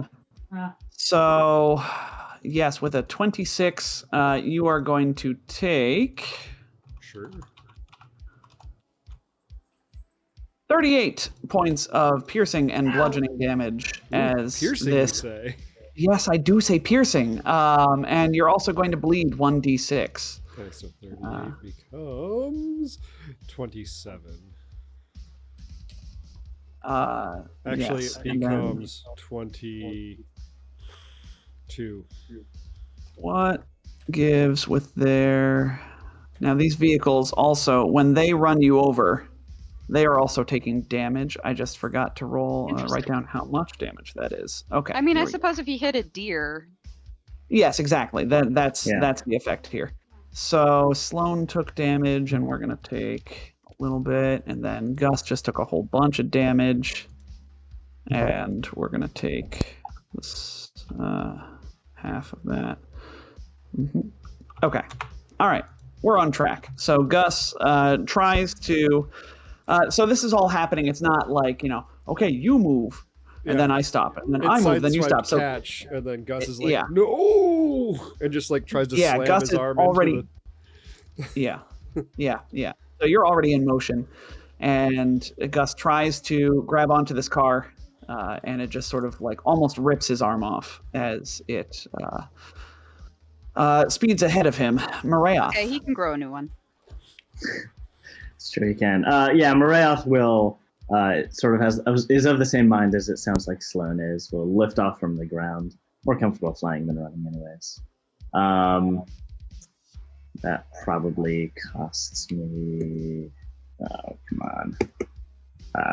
I'll just say that I move about like 50 feet if I lift off the ground a bit. So that's to like there. So that's my double move. yeah, All normally, right. What? I was to say normally going up costs double. But he's got a But the feat. feet. Nice. Yeah. Thank you, Galaxy Exploration Manual, for that weirdly really good feat in a book that I wouldn't have expected it. Okay, so that's Marayoth. I realized that I accidentally delayed for the Sarcesian Pirate in. We'll call this car green to the east, and this is car pink to the west. So green car is going to. They have mounted cannons on these cars, and green is going to shoot a light reaction cannon. I think they're going to shoot it, seeing that Marayoth is not going to be affected by their car plow. They're going to shoot at Marayoth with this heavy reaction cannon. It's going to be a tricky shot while on the move, though. That is only a 20 versus your KAC, which I imagine misses. Well, I'm flat-footed, right? Because I'm not running. I'm just double moving. So 20 misses. Okay. That will be a miss, and we'll move on to Catch. All right, really quick. With my reflex save, did I only take half damage, or did I take no damage from that swipe? You take no damage. Marvelous. Yeah, Okay, it's I all or didn't do nothing anything with wrong. this. Catch is going to use a move action to activate his to use his feat that he just took, and he's going to turn his jetpack into a jetpack and long strider module, and he's going to then move 40 feet Whoa. and prepare to sprint. All right. Good. So Catch moves I was over. thinking flying sounded good until I heard reaction cannon, so we're just gonna run. Okay. Pink car is going to similarly. Let's see. Auntie Nuna got out far ahead. We're gonna either shoot at Yeah, Marath that was or kinda my- Nuna. Odd is Marath, even is Auntie Nuna. Odd it is. We're shooting Marath after all. So the pirates are going to shoot Marath. That's a 32 versus KAC for a total of 10 piercing damage. Got it. All right. Sloan Rider bringing up the rear of initiative with a 12. Yeah, I didn't roll well at all. That's a natural 2 again. I also grabbed the feat. I don't have to spend any extra to go up. So I will go up 10 and forward 40. So I'm sort of hovering of this guy, or do I want to just keep going? Let's. I'm sort of behind him now. Are we stopping to fight these guys? We weren't planning on it, Morale Okay, shouts. then I will keep going. I mean, It's just that there are 100 pirates back there. that's right. That's where. Yeah, Yes. All right. Okay. that's me. That is Sloane's turn. You got a force I'm pack, imagining Sloane? it like a I do. trigun. Nice. All right. Auntie Nuna, gonna All keep right. running. Keep running. That's one fast grandma. Yep. I was never even married. I'm just picturing her like pulling up the front of her long coat and just Yes. high knee sprinting. Oh yeah. Yep. Fantastic. So, Okay. yeah. Yep. Oh, She is heading to that ship. I'm sorry. I'm going to move you back. I completely forgot and did this out of order. The Sarcesians at the top of the round are going to pilot. So we'll move you 120 feet back. Okay. And the pilots are going to do their piloty thing. Boom. Sloane and Maraeoth are flying. So Green will sort of... Let's see. They'll take a turn and then do a power slide. Try and catch Gus and catch in their wicked thing. So they just basically, spin out, try and hit Gus with the front of their car, and then try and whip catch with the back end of their bumper. Of course, they miss catch and they miss Gus. So. Catch is used to people trying to run him over from his days back in Mm-hmm. in the game. Yeah. I feel like Gus is just holding onto the side and just went for the ride. Then Pink does a similar maneuver and tries not to hit their friend. Make me 2 more reflex saves, you two. 2 more? Sorry, just 1 more from each of you. Okay. So that's... Man, these guys suck at their jobs. So... We told him to leave. DC 18 reflex was supposed to be hard. Not hard, but I was like, they could probably fail this. But that's okay. So they failed their things. Then Auntie Nuna, go. Yay. I'll move you back. There you go. Thank you. You are so far away from them now. Gus, what would you like to do? I mean, since boarding did not work, I guess I'll just run, because I can run 180 feet. Goodness gracious. I'm a Minotaur, and I've had my knees worked on. Huh. Remember, it's 4 times your speed. How are you getting 180?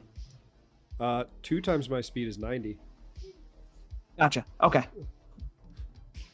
That asked and answered. He's a war boy. All right, so Gus runs. Maraeoth, what are you doing? You're muted, my friend. You're muted. Runs, except with wings. It's the Captain America meme. Can you run while you're flying with a fly speed? No, I just doubled it. Okay, gotcha. And then while that's happening, Green is going to take a shot at Maraeoth. No, you know what? He's going to shoot at Sloane. With a Rude. 20. Nice. Catch, your turn, even if I skipped you in the initiative tracker. All right, so here's my problem. I don't think I can run through a car, can I? No, You did this intentionally, didn't you? I did not. You're so rude. Yes. Even after all the things I've done for you, Tom. Yes. Like what? Yeah, what have you done that- lately? Like that one thing, that one time. Yeah. That is a very good point, Leif. I can't believe I forgot about that one thing. That one time.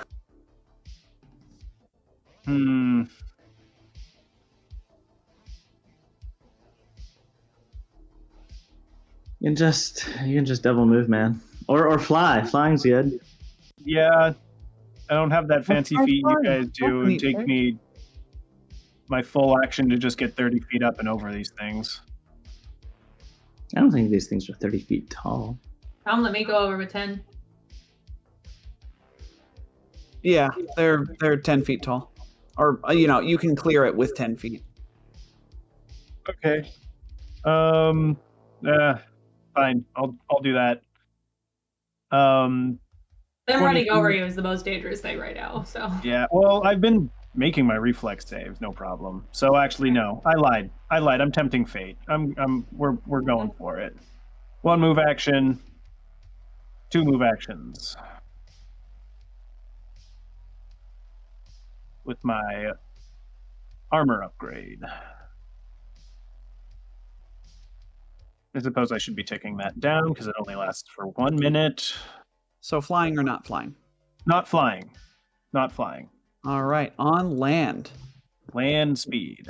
Then Pink is going to take a shot at you Cool. I mean, not cool, but cool. with a reaction cannon. It is another 20. It's an unnatural 20. So then it misses. yes, of course. Sloan Rider. just keep going. That's 1 move. And 2 moves. Okay. Top of the round, Auntie Nuna is going to have to wait because the drivers are going to drive Like they do. like they do. So, regrettably, they find themselves in the unenviable position of they're too far behind you all now to catch up to you without driving at full speed, which I don't think is a thing. They should hit each Right. other. They're close by. Good No. targets. So this one is going to green drives forward, and pink drives forward. Catch, make me a reflex save.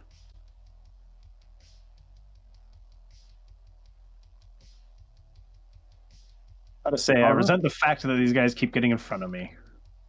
They are obnoxious. They don't want you to escape. They don't want you to leave. So We're just, we're so entertaining. We're such good guests. Oh, that's fine. You know what? They can do this. Thanks. They're gonna mess with the bull. They're gonna get the horns. Oh, that's fair. What do you need to do? Try jumping on again. Yes, run back and jump on. I love that Wait, idea. we were getting out of here. Auntie Nuna, guys. it's now your turn. I was kidding. Yeah. Come back. Keeps running. I mean, like, this has been working so far for her. Yeah. It kind of reminds me of that. You don't have to be the fastest. You don't have to be outrun the bear. You just have to outrun your slowest friend. You just don't want to be the slowest, exactly. And the slowest remains the slowest as Ketch keeps getting stopped by these cars that run in front of him. So that is Auntie Nuna. Gus. I guess I'm gonna run another 180 feet. Yeah. Worry that is- about catch back there. Legit. I Maria. believe in him. You guys could take I care fly- of myself. I fly 60 feet. Just 60? Isn't that all I can get in a double move? Your speed is 30, I forgot. So- Yes. All right. Sarcesian Pirate is going to fire a cannon at Marayoth. Another 20. Unnatural. Catch. We're on to you with the only danger in this encounter. Utilizing his rig is going to remote hack the pink car closest to him and try to use override. Nice. Huh. I Now, like it. let me just hit the button here. Let's go with, I'll hit overload because this isn't going to affect anything overload wouldn't. Single armor. So it says in an electronic device, makes the device non-functional. If you use overload on an item. Vehicles, I think, count as items. I think, yeah, they are technological items. That is my understanding. It doesn't work on items larger than medium. All the way down. Hold on. Ooh. Let's see if override does anything that overload doesn't. Just mess up their override. stereo. Wait, are the wheels medium? Can you just... No, it doesn't have wheels, it's hover. What about just the engine? It's part of the whole. Right. I love this idea, I just don't think the mechanics support it. Well, the mechanics should support it. This is stupid. But Agreed. but since it is, as you say, I'm going to make you guys wait while I check one other thing. That's fine. Do it. I believe in you. Do it. Like, can I just hack the computer in the thing? How long of an action does it take to just plain old hack? I think it depends on the tier of the computer, right? Yeah. I think you're right. And in this case, there's probably not like... I mean, there's probably like a computer controlling things as much as there is today in cars, but like... But I think it's the same kind of thing. I don't think the mechanics support it, sadly. Yeah. This is the problem with like super crunchy systems. It's harder to do things like this. Yeah. So... Crunch, crunch, crunch. All right, well... We hear Fine. standard action. Love our Fine. crunch. We do. Fine. Most of the time. Oh, no. Until it gets in the way of doing cool stuff. Why? Yeah. Okay. I don't know why, but sometimes Roll20 likes to think that I'm trying to drag the map and my token at the same time, so it's just gonna... Alright, it's just gonna be fucking stupid. Bronking stupid. I didn't hear anything It's else. safe. What? I'm Bronk. gonna go crazy. What are you doing? Oh, I'm trying to move, but Roll20's not. We can Roll20 move says, forward. you're trying to grab everything on the screen at the same time, right? So you're gonna move the map and yourself? No. Would You you can't like me move to the help map. you? You're a player. None of that. Well, I don't know what to tell you. It looks like you're trying to move Just- your token. Would you like some help with that? Yeah, jeez. It's me, Clippy. Just tell Tom what you want to do, Lace. No, it's all right. You can do it. I've refreshed. Oh, goodness. I've right. refreshed Roll20 and I have moved. And There there we Clip go. goes. Okay. So Sarcesian Pirate, the pink pirate, is going to shoot once again at Marayoth. 26 versus Marayoth's KAC? Just misses due to flat-footed. Flat-footed is 2, right? Yeah. Yes, but why are you flat-footed? I'm not running, right. Misses either way, doesn't matter.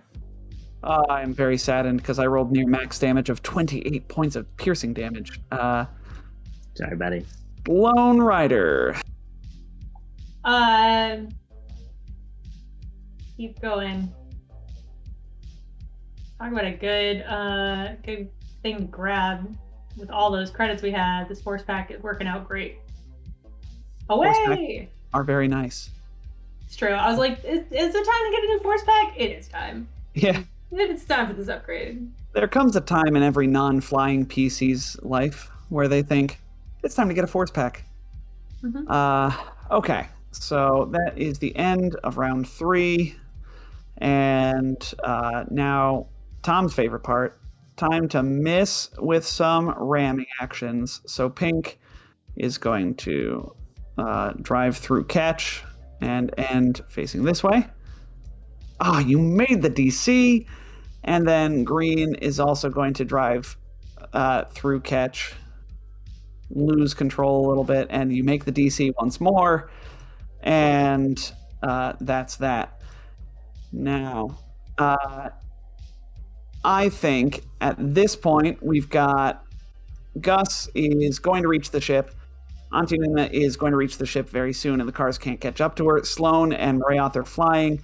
Ketch keeps making the checks, and they can't hit you with the guns. I think we can hand wave the rest of this chase as you all sort of just deftly dodge and do combat rolls across the asteroid surface. Yeah. We all make it to the doors and we're like, Catch, come on! Ketch sees his opening and he's able to actually move to pretty far enough away that they can't hit him. Oh, he can finally Next get a turn. run. Yeah, he's finally idea. got an opening. Oh, have so no figuring idea out how- this last. Sorry, you have no idea how close I was to like making the drill and turning around and just turning it on and running at a car. Oh my god. Drill No. charge! Gosh, filled with regret. no.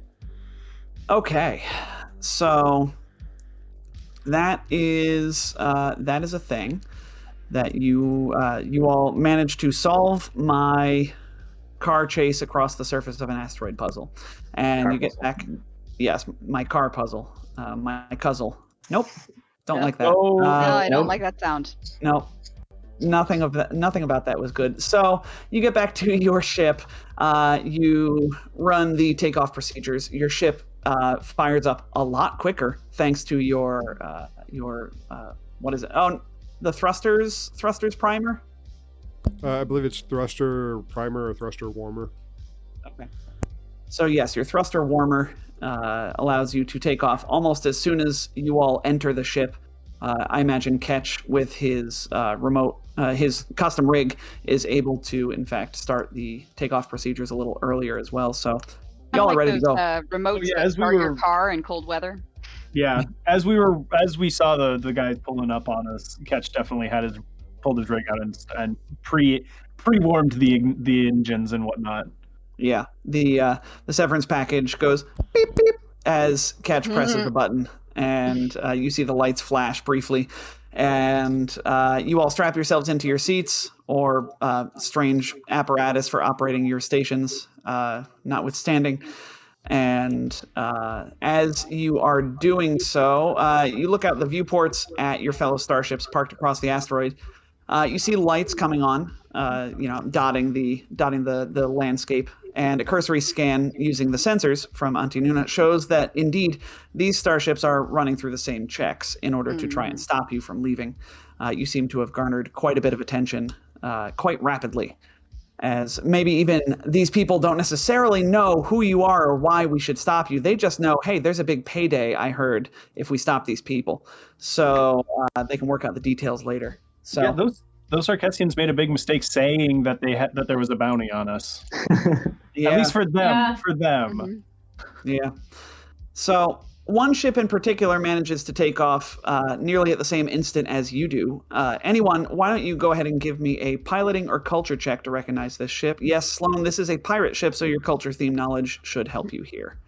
Well, then I I'll think. do. 36 for Auntie Nuna. I think, does it apply? My piloting is. That's It's That's going to where- come out even either way. Okay. that's where I wanted to use my nat 20 on a culture check. Oh baby. Worth it. Yeah, buddy. Okay. I don't know how I rolled higher than Sloan at piloting. Because you got an 18 and she got a 4. I But can't roll still. dice today, apparently. Pretty much the Sorry, only Nick. situation where Gus will do that. If it makes you feel better, this wasn't that hard of a DC. This ship, all of you recognize as the Neverhome, piloted by Captain Melisar Corpse Render. Corpse Render, you know to be a Sarcesian, known for her hatred of Eox, whose inhabitants she blames for the destruction of the ancestral Sarcesian homeworld. Callbacks. Yes. For now, though, her ship makes to follow you and shoot you down. We have 2 options here, friends. You could either meet her in combat, take her out, and hope to finish her off before more starships lift off the surface, or you could try to immediately flee and beat the Neverhome in a starship chase. We should What probably say try you? to flee. We Yeah, like let's- running. Yeah, let's run. Yeah, I feel like our ship is optimized around running. And it feels like the appropriate thing to do in this instance with dozens of other starships powering up on the surface. I applaud your decision and think it a good one. So Does it deserve a hero point? Oh wait, hold on. Yes, you all get hero points. Too bad there's nothing to spend them on in this system because that mechanic doesn't exist. So, no. Hero points so this, for everybody. this is indeed going to be a starship chase. I will once again show you the handout I made for you in Book 5 of Starship Chases. And each round, you all will choose a starship role, just like in Starship Combat, same positions as that. I will present you an obstacle, and you can use the skills or checks associated with your starship role in order to overcome them. If you succeed, you get 1 point of success. If you fail, bad things could happen. For this chase, you will need 5 points. There are going to be more than 3 things. This is the old handout, but it has all the important skills that you can use. So, event. The first, obstacle 1. We're going to need some misdirection. As you flee, Captain Corpse Render calls you over open comms and tells you what she'll do with all the money that she's going to get when she fulfills St. John's bounty, a plan that may involve orbital bombardment of Eox. Not exactly a threat to you all personally, but, except for the fact that she wants to turn you in for money to a guy who definitely does want you dead. So, the captain, which I forgot to ask which roles all of you were in. So, anybody want to take captain for this round? I figure Sloan is. I'll take captain. Well, yeah. That's fine. But I had only asked Sloan simply because Sloan is the captain of the crew. But well, but I thought I heard Nick just say now that they were going to take piloting. Yeah, I always do. Okay. Someone's got to pilot the ship. Then yes, Auntie Nuna can act in the captain role. My apologies for preconceptions. So yes, Nuna, why don't you make me a bluff check as all right. You try and mislead. You're gonna have to mislead Corpse Render to faint. Okay, so Auntie Nuna will. So you said mislead her to faint. What does that mean? You have to mislead. The Starship Chase is actually pretty open in description of how things happen. Mm-hmm. All that the AP, the book said was that you're misdirecting Corpse Render. So you could perhaps try to shake her off your tail, saying that you're not the ship or something like that. Oh man, I think I have that. Hold on, just a sec. I don't think you need a feat. You can just make your roll. I know. I'm just looking at. Yeah. No. All right. So I rolled 36 plus 2 plus 7, so that's 45. Yeah. Believe it or not, the DC was not 45. So with an 18 on the die, Auntie Nuna is able to at least throw some doubt in the mind of. So, yeah, what she'll say is, "Do you really think that he'll let you live long enough to spend that bounty?"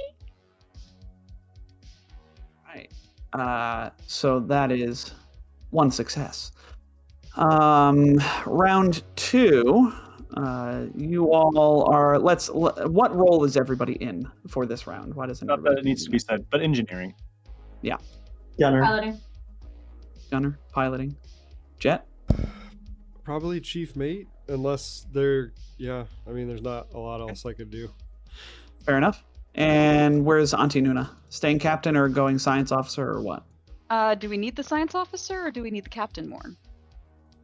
You don't know. That's the trick with Starship Chases. Well, then she's going to stay as captain. Okay. So the second round. Yeah. You start feeling engineer. You start feeling some electromagnetic interference with your ship. It seems that somebody on the ground is trying to jam your scanners and comms, hoping to cash in on some of that sweet bounty money. Go ahead and make me an engineering check, engineer, as to try and counteract this. And so you're only got 3 on the die. For 29. Ooh, that, I will tell you, is going to be a failure. Hmm. Do we have any +1s? Would a +1 take care of it? A +1 would take care of it. You also Do have a we- reroll. Should you Do not we have any +1s though? You do not Oh. What? yet. I don't have Ah. any We look +1s. beseechingly towards the audience. How? That never happens. How could we Right? be missing a +1? That's okay. +1s are though. so cheap. I'm not going to fish for them. I'll just use the reroll for this. Oh, Say 5, Nothing is happening, 4, guys. excuse me. 3, 2. All right, I'm going to use the One. reroll. Here Let's do goes it. the reroll.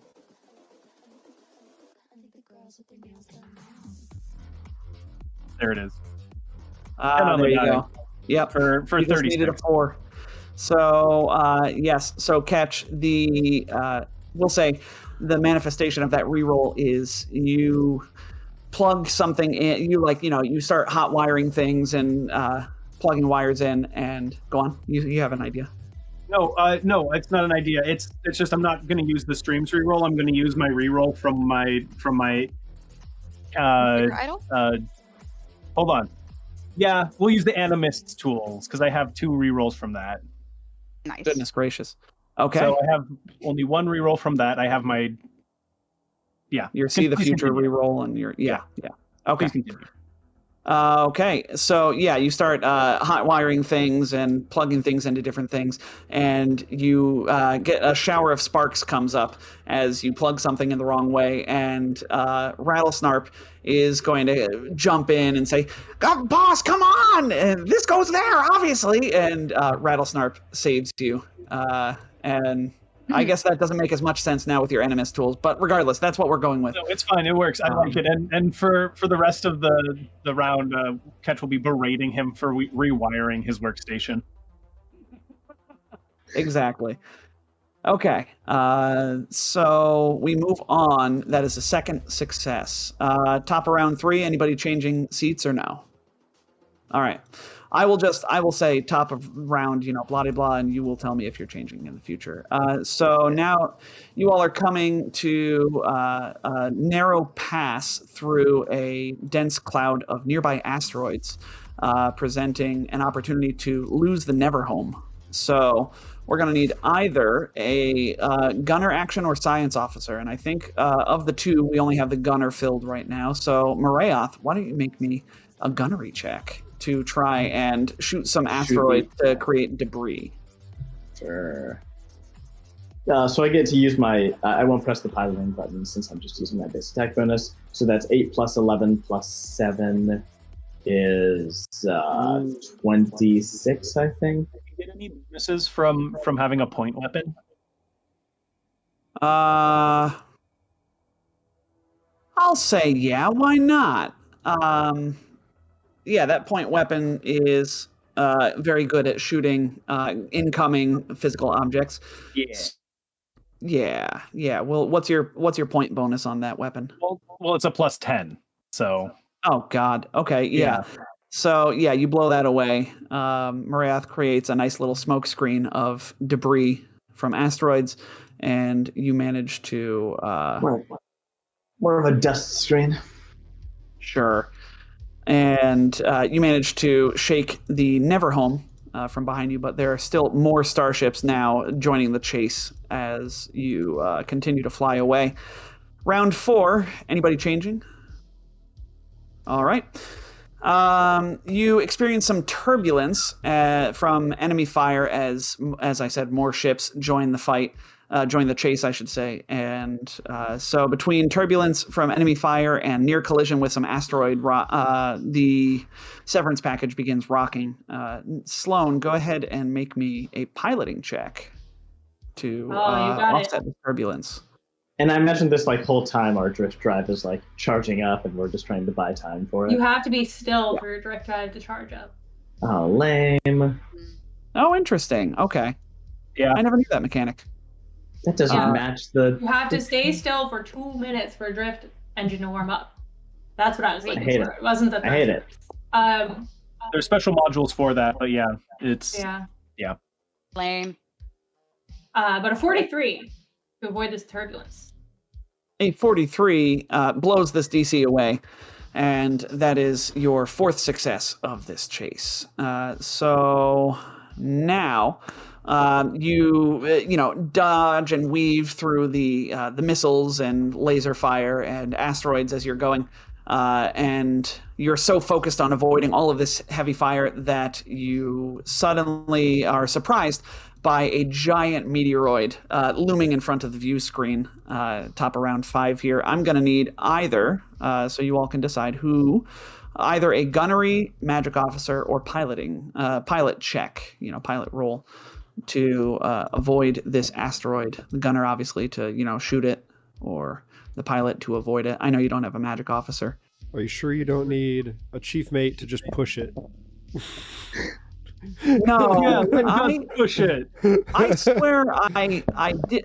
I swear I included something for the chief mate in here, but now it's not showing up in my stupid Google Doc. I'm sorry, Jet. No, you're fine. Yeah, I mean, you all succeeded. It's the curse of the chief mate. I guess.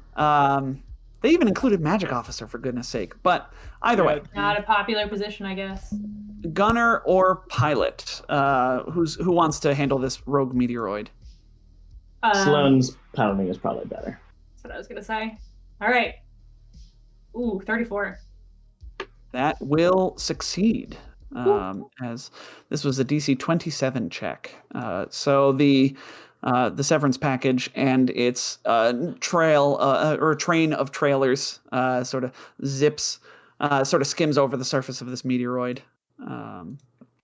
And last but not least, you're going to pass through, in round 6, a dense cloud of rocks and space dust emerging from the asteroid field. And if you're lucky, being able to lose these people and then enter the drift. So I'm going to say either a Chief mate action in order to readjust the sensors in a very muscular way to allow yourselves manual readjustment. Readjustment. See, I knew that was an actual thing. Even if it's silly, that is a real thing that chief mates do. Or so you can, readjust the scanners so as to better inform your friends of where to go, or a piloting action. So chief mate or pilot, what do you want to do? Chief mate. Sure, Have this. all this recent dodging of space debris, it's making me think of space truckers in the black ice field. Yeah. I got a 30. I rolled a 10. Ooh. That is going to be a success. As Sweet. Gus Playing Gus with leans us, over and just goes, Tom. eat. All right. So yes, you succeeded with flying colors, getting 6 successes out of 6. So the outcome is you lose 0% of your shield points, 0% hull points, and you come out with no wrecked systems. So I will say one thing, having run 2 Starship chases now, one thing with Starship chases is I find the DCs to be really low. The DC for a level 11 Starship chase is like 25 or something. It's listed as 25 in the Starship Operations Manual. The AP bumped that up by like 2 or 3 on average. I bumped them up a further 2 because I was like, these guys are, you all are really good at skills. And yet that was still not much of a challenge for you all. We are kind of a skill monkey party, aren't we? It We are could be very because Starship Yeah. chases might be something that people that don't super want to do Starship combat lean into. And Yeah. so like maybe they're not going to be quite as spec'd as hard into those areas. So maybe it's just like the slightly easier option. That's fair. I could see that being the thing. Like, if you don't build for Starship combat, then you might not be as good at these skills. But neither here nor there. You all, you escape into and then you're able to enter the drift soon thereafter. And then you might remember that you received some coordinates to a location in the drift from Tarika to use as a Plan B meeting spot. So would you like to send Tarika a message? Absolutely. City in the drift? It's not presumably we don't tell her, send out a message where we're going due to fear of like it being intercepted by that Yeah, we just tell army her. of pirates. Yeah. Yeah, we'll just tell her. Meet you at the spot. The other location. Okay. The second location. All right. So, doesn't take you all long to arrive at this place. In the grand scheme of things, you spend now with your Pronkin ridiculous drift drive. You spend 1 day in the drift. It Wow. was going to be 2, but you know what? You divide everything by 5, so it's 1 day. And upon arriving at the coordinates, doesn't take Tarika much longer to arrive as well. Say she gets there about, a day or 2 after you all. So you have some downtime for more things if you'd like to. But hearing no objections, once Tarika arrives, she requests permission to dock her new ship, Surety, as in surety, with the severance package. Absolutely. Yeah, of course.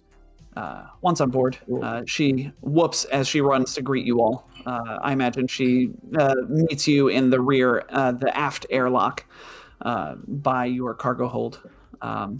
Whoops as she runs across the open floor, and Shan appears behind her in the airlock and smiles at your crew as well. Tarika!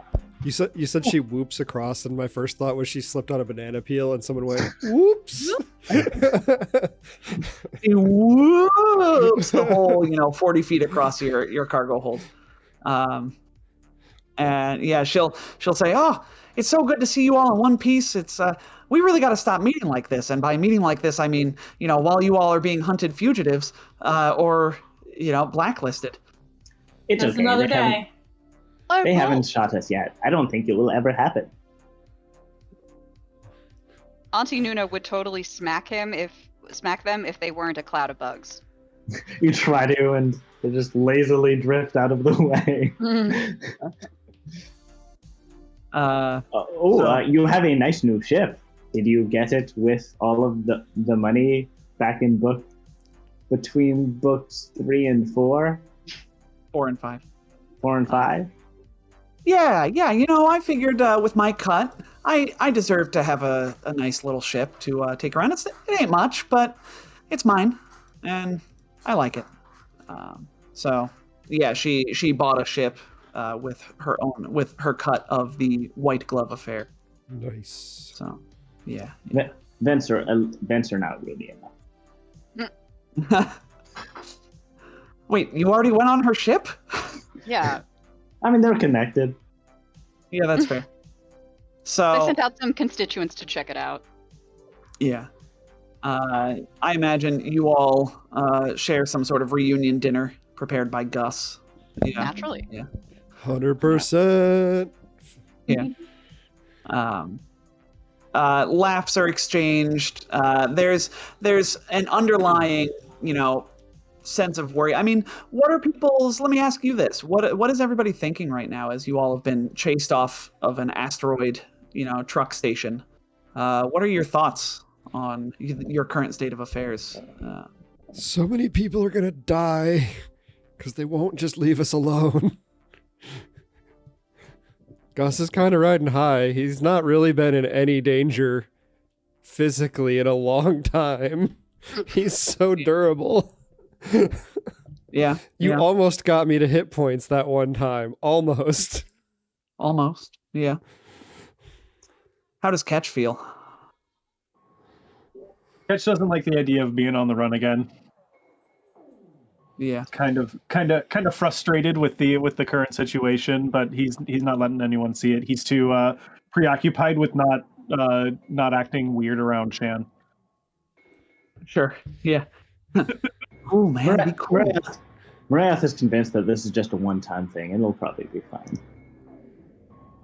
Here, everybody, dig into the black jalapeno cheese nachos, because it's using dairy spiders to make the cheese sauce. Did you grind it up for us?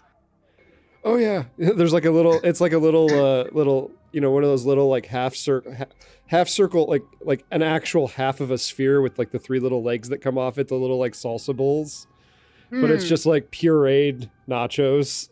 Ew. Nice. All the constituents dive bomb into it and just mix around inside of the slurry. Oh no!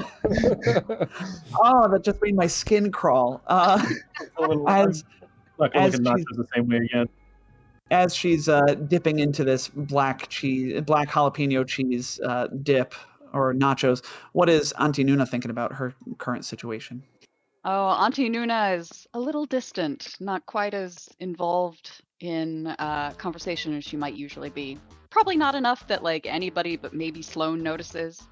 She's thinking about the last time she went on the run from the Golden Fleet. Yeah. Oh no, Auntie And- Nuna doesn't like my nachos. Gus goes and makes some chili cheese fries for her. But like, What about- vegan chili cheese fries? Yeah, that was the problem, definitely. Mm. What about Sloane? What's Sloane thinking right now? They keep trying to mess with us. It's only going to build our reputation. That's fair. Yeah. All right. So a mix Hey, wait. of frustration and bravado and disbelief that it could get worse. All right. Oh, that's This is not how Basically, Auntie just Nuna. bravado. Auntie Nuna feels at all. So, all right. So as you all you finish up your meal, and Tarika will sort of look around the table with a warm smile on her face. It's great to see you all still kicking, and her whiskered smile fades. She pulls her warm wrench out of her pocket and turns it in her hands. Life's never easy for y'all, is it? No, it's certainly not. You could say that again. Easy is boring. Oh, That's fair enough, but I'm afraid I've got good news and bad news for you. I hacked into the company's files and rifled around a bit. They seem to be making good on their promise to leave y'all alone for a while. So you're safe, but only from the company. She snorts, whiskers twitching. The bad news is St. John wasn't bluffing. As you may be aware by now, that bounty of 100,000 credits per head is very real and very public, and he's spreading the word near and far. Soon, every downer hunter from Absalom Station to the Aslani Star Empire is going to be looking for you. But y'all still have to pay the bills. I know, and keep this beauty up and running. She, pats a nearby wall affectionately. I've been looking for work that won't get you dead, and well, there ain't much. Low-profile jobs in out of the places are in out of the way places. Sorry, that jalapeno cheese is really just sort of getting caught in the back of my throat. Oh yeah, it does that. Yeah, it's the black milk. I think I might be allergic, actually. Anyway, that's neither here nor there. Low-profile jobs are all I can get for you right now, and there ain't much money in it, but maybe you won't draw too much attention. So, I got a simple pickup and delivery for you in near space. A Fentomite community on Ori needs rare metals and minerals for a construction project. I've tracked down a supplier and let the Fentomites know we're coming.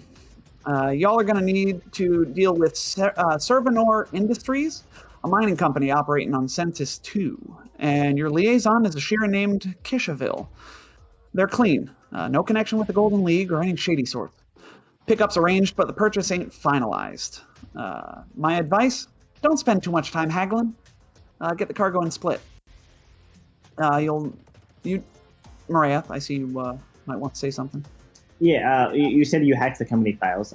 Did they say anything about what their plans for Elena are after we dropped them off? Seen any mention of Aline in their files? It seems like they're just trying to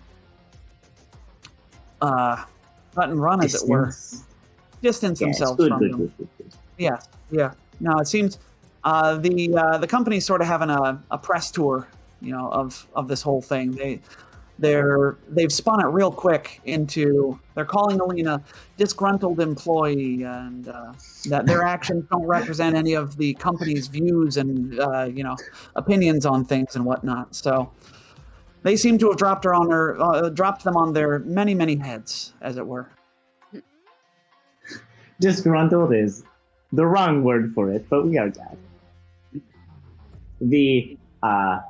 This other job. What is this company that we are working for? Are they good? Well, they're a company. It's not affiliated with the Golden League, so that's about as good as it gets right now for you all.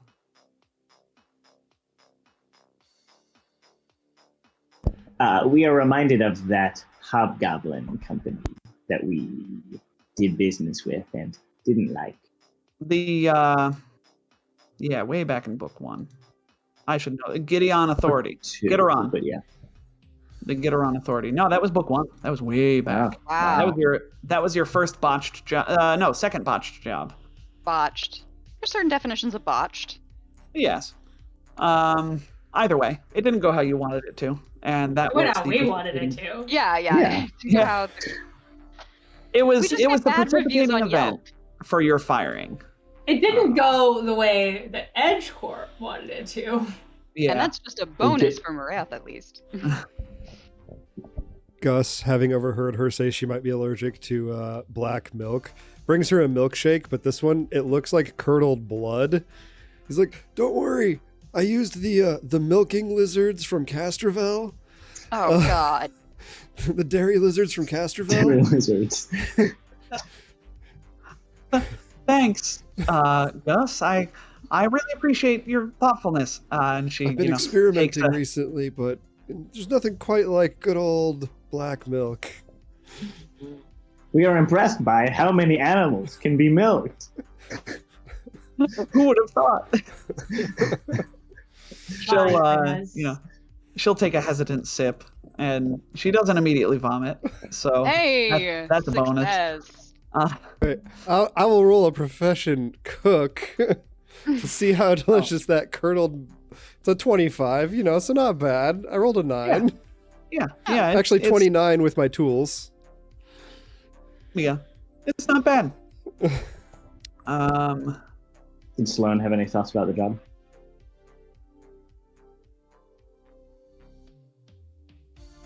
You might be muted, but Am I? oh no, no. I can hear you now. It just didn't come through. Sorry. Oh yeah, the noise canceling if I'm not loud enough totally blocks me out. Big same. A job is a job, I suppose. Yeah, I know y'all might be nervous with these bounties on your heads and stuff, but hopefully, if you go far enough, you might be able to outrun the word spreading. We'll have to see. Well, honestly, the word spreading is not the worst thing. Our reputation could use the help. I guess, but I mean, if you got the whole galaxy coming after you, isn't it gonna get exhausting? Yes, I suppose we'll have to deal with it eventually.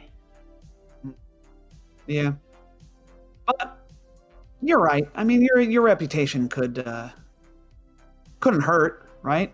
Wanted fugitives from evading the Golden League itself, yada yada yada, all that. Yeah, it could be good for business depending on where you go. So you're gonna be looking for a Phantomite named Elby on Ori. Now, landing a ship on Ori is a tricky business, which is another reason no one wants this gig. But I trust y'all can do it. Why is it tricky? Ori's unnatural. Something broke it apart a long time ago, but instead of shattering into an asteroid belt like it ought to have done, chunks of island just hang there, circling around a big old ball of, well, I don't know what. Anyway, Phantomites live on the island, the air's thin, gravity fluctuates wildly, and there's only a short window to approach by starship. Even then, it ain't safe. You'll do great, though. I'm sure we can land her. Probably. All right. Well, I'll let them know you're coming then, and and she'll. I won't say it. In whoa, Tarika's voice. I just blanked on her name. But she sends you the details. You're going to be going to Centus 2, and your liaison there is a Sheeran named Kishaville. Centus 2 is a toxic atmosphere planet, so you'll want to have your environmental seals up as you roam to the dome at which you'll be meeting them. You'll take the minerals to a planet named Ori out in near space, there to deliver them to a Phantomite named LB. So that is the job. And are you all ready to get to it? Yeah, let's do it. Yeah. Although Marath might ask Sloan after the meeting, you talked about reputation. We're not really sure what you mean by that. We've had a lot of pirates trying to mess with us. They don't realize who we are. But aren't they attacking us because they realize who we are? They don't realize how dangerous we are. Oh, I see. So the longer the wanted posting exists, the more difficult they will infer it is to collect. So it will get easier over time. Well, that and they'll start to respect us. Respect. I don't know what that looks like. Tarika respects us. Is that because of the wanted posting? I think Tarika cares about us. It's a little bit different than respect, Mariah. Oh. All right, we will wait and see. Dude, you'll see. We are life lessons with Maria. Okay. That is all. All right. Love it. Yes. So, as you approach Centus 2, if you would like, why don't you tell me if you want to... I guess you don't need to roll the secret engineering check because you have your holographic mantle. And that will generally do better than your engineering check anyway. I'll say that one won't affect the other simply because the holographic mantle is covering over, any physicality of your ship. So a holographic mantle giving you a DC 40 perception check is pretty beefy, even at level 11 or 12. Wouldn't we want to use both? Because the holographic mantle just affects, visual, right? Not electronic Visual. emissions. Then the computers check is what you want to do for... the computers will modify your ID signature. Gotcha. Yes, so... I believe the hologram does a little bit of, but in that case, they might interact with each other. Yeah, I think Yes, the mantle so- also does some of the scanner stuff for Starship Combat specifically and transponder codes. Oh, yeah. So what I'm telling you is I think it makes sense for to forego the engineering because that's the main purpose of the hologram. And then you should probably still do the computers check if you want to be careful of where you're going. Also, are y'all gonna... I hesitate to suggest it, but are y'all gonna disguise yourselves? Oh, Auntie Nuna will, of course. And she can help the rest. Tom, do you have your deck of cards handy? Oh my god! You know I do, my friend. Let's see what Gus is gonna be today. I drew a space goblin first. As fun as that would be, I don't... Well, with a holographic... The what is it? The holo skin? You can look like... Let's stick You can to disguise something yourself medium. one size within one size of yourself. Let's just stick to medium if we can. Yeah, all right. Grippleys are small. A Sheeran. All right. Really big, beefy Sheeran. Yes. The most swole of Sheeran. Marath will also take a random form that is also medium. Oh boy. All right. Rolling all the cards today. Marath, you're going to be a Quarlu. which are these fun snail people that have 3 arms. Ooh, only 3? They look like this. All right. Yeah. Say yes, hello so- to Woojix Oberly, the Sheeran crime fighter. Oh no, do we also need a random name? We thought we could just be Maria, the snail person.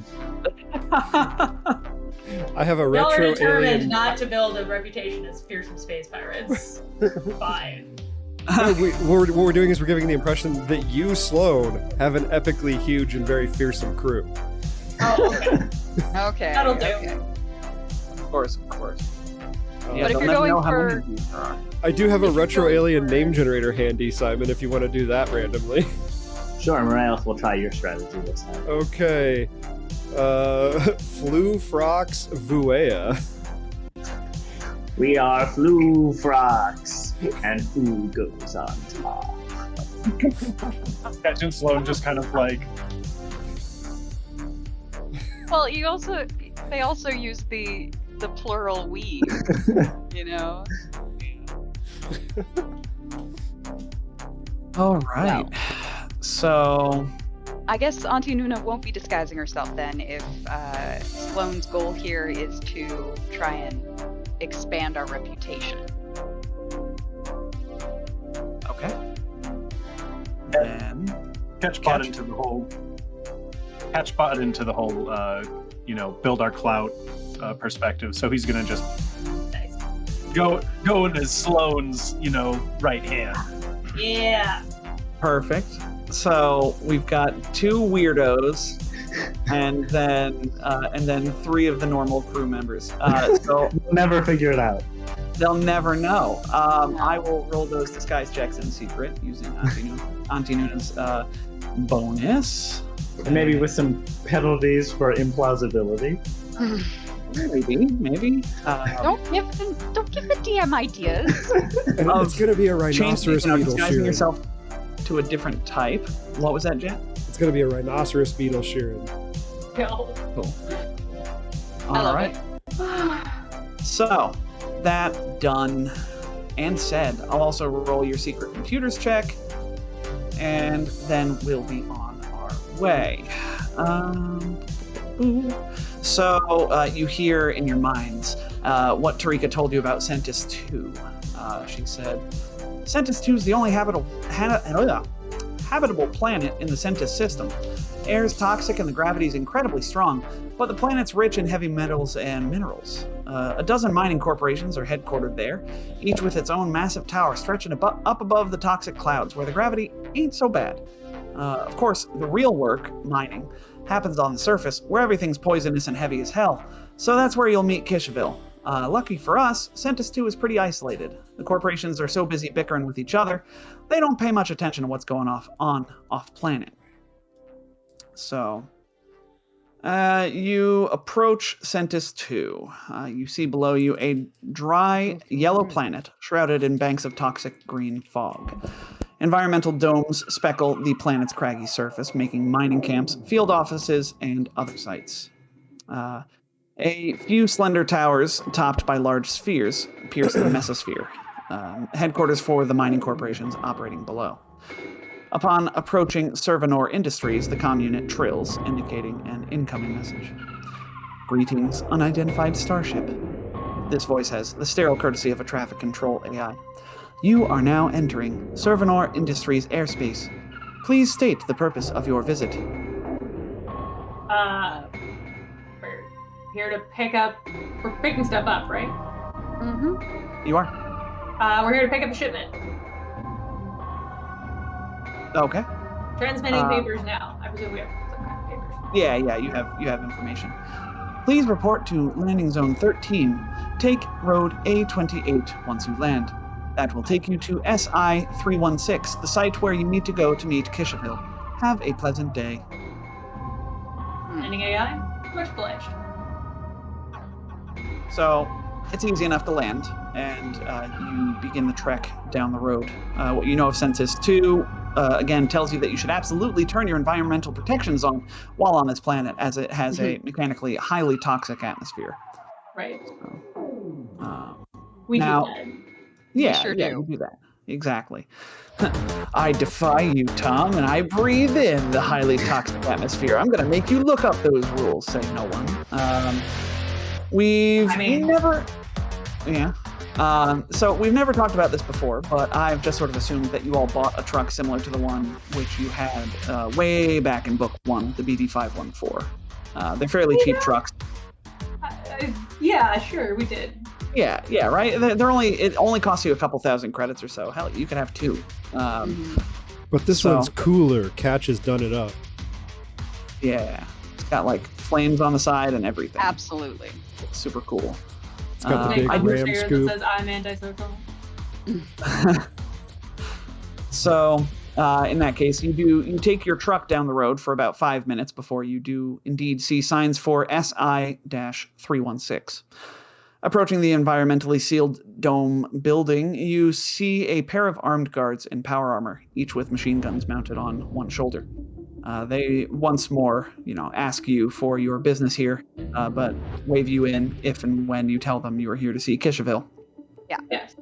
Yeah. No reason not to. Yeah. It's a giant secret. Yeah, exactly. That's not the secret part here. We're not going to tell anyone why we're here. No. They direct you into the environmental seal here, sort of like an airlock, but it's the size of... it could fit like several cars in it. Stating that you must go through decontamination before proceeding into the dome itself. So they instruct you... Very toxic. What? Makes sense. It's very toxic outside. Yes. So they instruct you to, stand outside your vehicle for the decontamination procedures. Sense motive. Sure. I don't like being separated from my vehicle. Imagine it only works if it touches your skin. For you. That's a 29. 29. They don't seem to be out of the ordinary. This is normal procedure because, if you're in the vehicle, like you're standing right next to it, right? You're standing outside the car. That's all they want. Because if you're sitting in the vehicle and the decontaminant doesn't touch you, then you're, So makes sense. They just want to, they're being thorough is all. The doors seal shut behind you and the chamber begins to fill with dense pink gas. You discover the gas is, if it touches any of your skin, it's cool to the touch and smells like overripe fruit. But 5 minutes later, the gas disperses and the door opposite the entrance opens, allowing you to access the interior of the environmental dome. Inside, the atmosphere is thick but non-toxic. So you can hop back in your truck and, carefully pull it down the... you find normal two-way roads, two-lane roads going through this little settlement. It seems to be a small mining town home to roughly 100 employees and their families. Blocky, gray, plastic buildings line the yellow dirt roads with a trio of larger buildings near the entrance labeled office, mess, and medic. An underground mine and sorting facility can be seen at the far end of the settlement. You all seem to have arrived mid-shift. The streets are empty, save for a few kids playing with a dented toy drone. So, you can probably head to the office to inquire after Kishaville.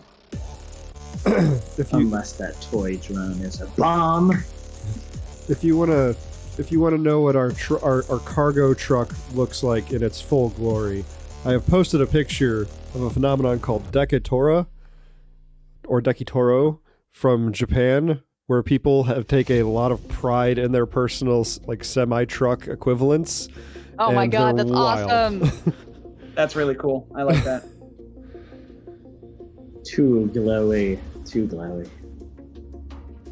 Much glowy. So, you all, you arrive at the office building and enter it. You're quickly ushered to the office of the Sheeran that you've been looking for. A purple host Sheeran sits at a desk in this simple office wearing a vibrant plaid business suit. Their antennae twitch. What? I like him already. Yeah, right? Their antennae twitch rhythmically while they type on a computer console with one hand, browse social media on their comm unit with the other, and listen to Ephemeral Immortal, the latest release by synth opera singer Eladenza. A strange fusion of opera and hyperpop, the tune is extremely loud and completely drowns out a pair of vid screens streaming a reputable newscast and a popular, if absurd, gossip vidcast. Two worm-like larval Sheeran squirm around in front of the vid screens. Hello, sibling. And Gus flexes. Oh, joy! Many greetings, strangers. I'm Kishaville. Who might you be? Curious. We're the, I presume, now Tarika gave us some kind of an alias on the papers, or say who we were. Sure. Yeah. Do you need us to come up with one real quick, Nick?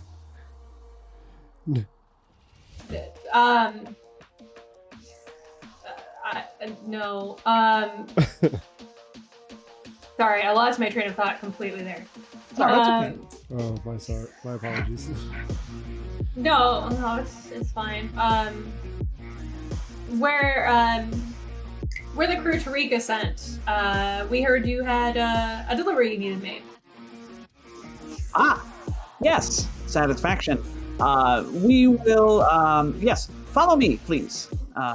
Kishaville stands, sweeps their larval children into protective canisters on their their hips, hooks the canisters onto their belt, and leads the way out of the office. Your pupae are adorable. Ah, pride. Thank you very much. They'll completely outside of the flow of conversation will say, "We are Flo, a Quarlu." Ah, interesting. I recommend adding another screen. There's something called Super Sentai. You should expose them to this. It will teach them virtues. They will happily engage with you in conversations about TV and pop culture and stuff like that. They guide you through the town to a sorting facility just outside the mine entrance. There, they ask a pair of employees and cargo lifters to prep your shipment for transport. Somebody can also have driven the semi around to meet the PCs, to meet you, I should say, at the sorting facility. Cool. Okay. So the cargo is how many? So I know we had talked about cargo limits and stuff like that, Jet. How many cargo bays do you have now? So we have the two null space ones, and then the way it works is it lowers our mobility by one stage for every 3 extra expansion bays we add. So I only added the 3 to get us to average mobility. We have 1 open cargo space because we added the thruster primers, and then we added the Telelisk matrix. Okay. So yeah, then you'll be able to carry 5 lots of this metal. And Sweet. as luck would have it, that's exactly how many lots they have available for you. So crazy. Yeah, What a how surprise. convenient. So that's another reason you all were such a good job. So the cargo is 5 lots packed in shipping crates that must be loaded onto flatbed trailers, some of which you have. So it takes 4 hours for this cargo to be loaded. If you all help, you can reduce this time by 1 hour per player. Minimum of 1 hour, though. You can't just snap your fingers and it's done.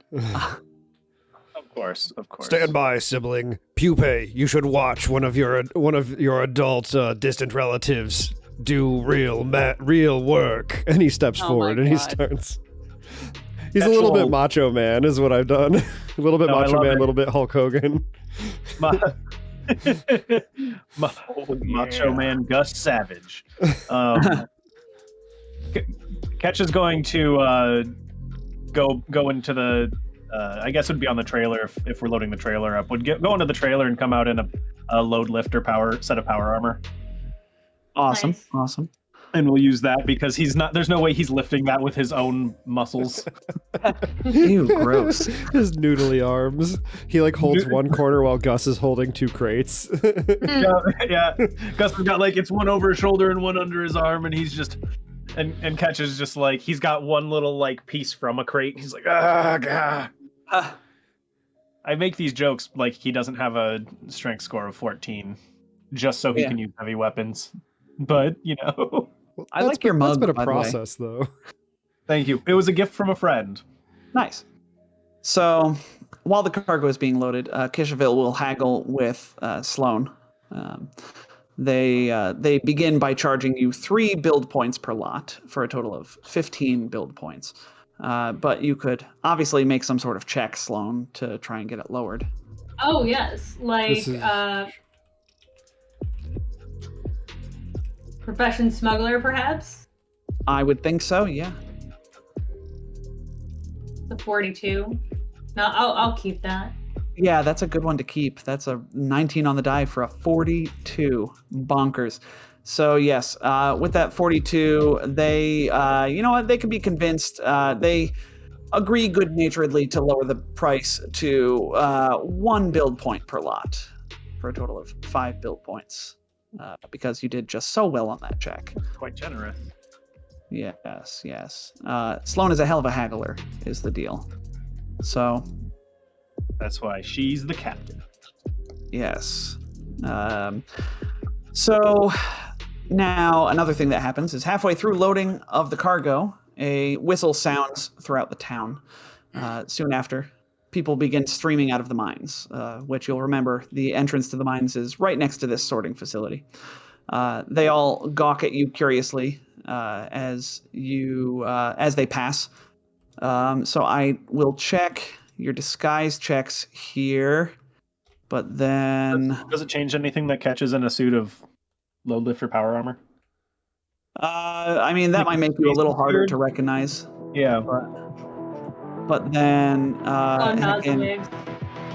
yeah, Sloan is just standing there waving, and Sloan and Antinuna did not disguise themselves, so and nor did Ketch, but yeah, Ketch is in the power armor. But regardless, yes, so they recognize a few miners focus intently on. They see Sloan, and then one of them points at Antinuna, and then another points at Ketch in the load lifter suit, and they look at each other, and then they shake their heads, and they leave with the crowd. Yeah, they're like, wait a second, we're not gonna get him. No. Yeah, so that happens. But then about 10 minutes later, you, we'll say, Nuna, you notice that the same miners return. They're all huddled around a single comm unit, looking at the comm unit, looking back at you, looking at the comm unit, looking at Sloan.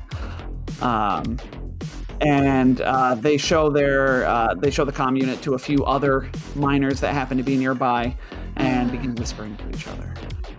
Auntie Nuna looks at the rest of the group, is like, It looks like we've been made, everybody. We should get a move on.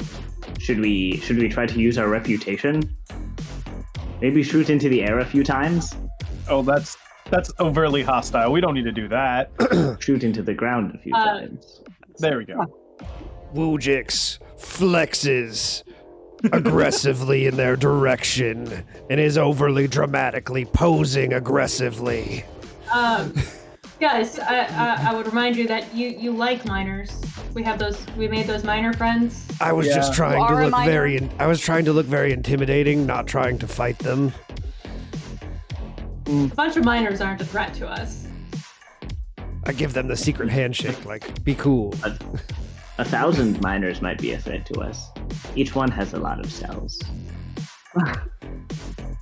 So, do you want to do anything about these miners or no? Like talk to them, whatever you want to do. Yeah. Or do you want to just let them? They could just walk away. Let's go talk Auntie to them. Auntie Nuna could go over there All right. and say, why, hello. You seem to be rather a bit interested in our company. Can I answer any questions you might have? A grizzled-looking, but grizzled for his years, but he's younger than he initially seems. Isoki will look up at you and say, "Big cargo. Where are you headed?" Oh, well, that's between us and our suppliers, dear. We're very careful about who we talk to, and we're very protective of anything that might interfere with our business. Okay. And Why don't- doesn't intimidate? Yeah, please make me an intimidate check. I will let Gus assist. The way Gus assisting is he's in the background doing really dramatic lunges and stretches, just trying to be real big. Uh-huh. So she rolled a 3 on that, but she has that improv cape. Catch can be climbing out She of the can power armor. re-roll the check and take the better result. So let's just try that one more time. Not a bad idea. God, no. Oh, only a 22. Okay. Well, let's see. So that 22 with Gus's assistance is going to be enough because, again, these are minors. They're not hardened criminals. They are just minors. Yes. So, yes, the Krim, this Isoki, sort of gets not that he dropped his name. He gets the message and he looks a little cowed and says, "You know what? I probably shouldn't. We're fine. We're not going to say anything." And he just, Thank you. turns on his heel and walks away. We'll remember that. All right. It worked. Yeah. Meanwhile, Kishaville begins, looking curiously at your crew, but won't say anything more. You're and- impressed by my lunges, I see. I never skip leg day. Amazement. Yes, your legs are quite impressive. Look at my chitin.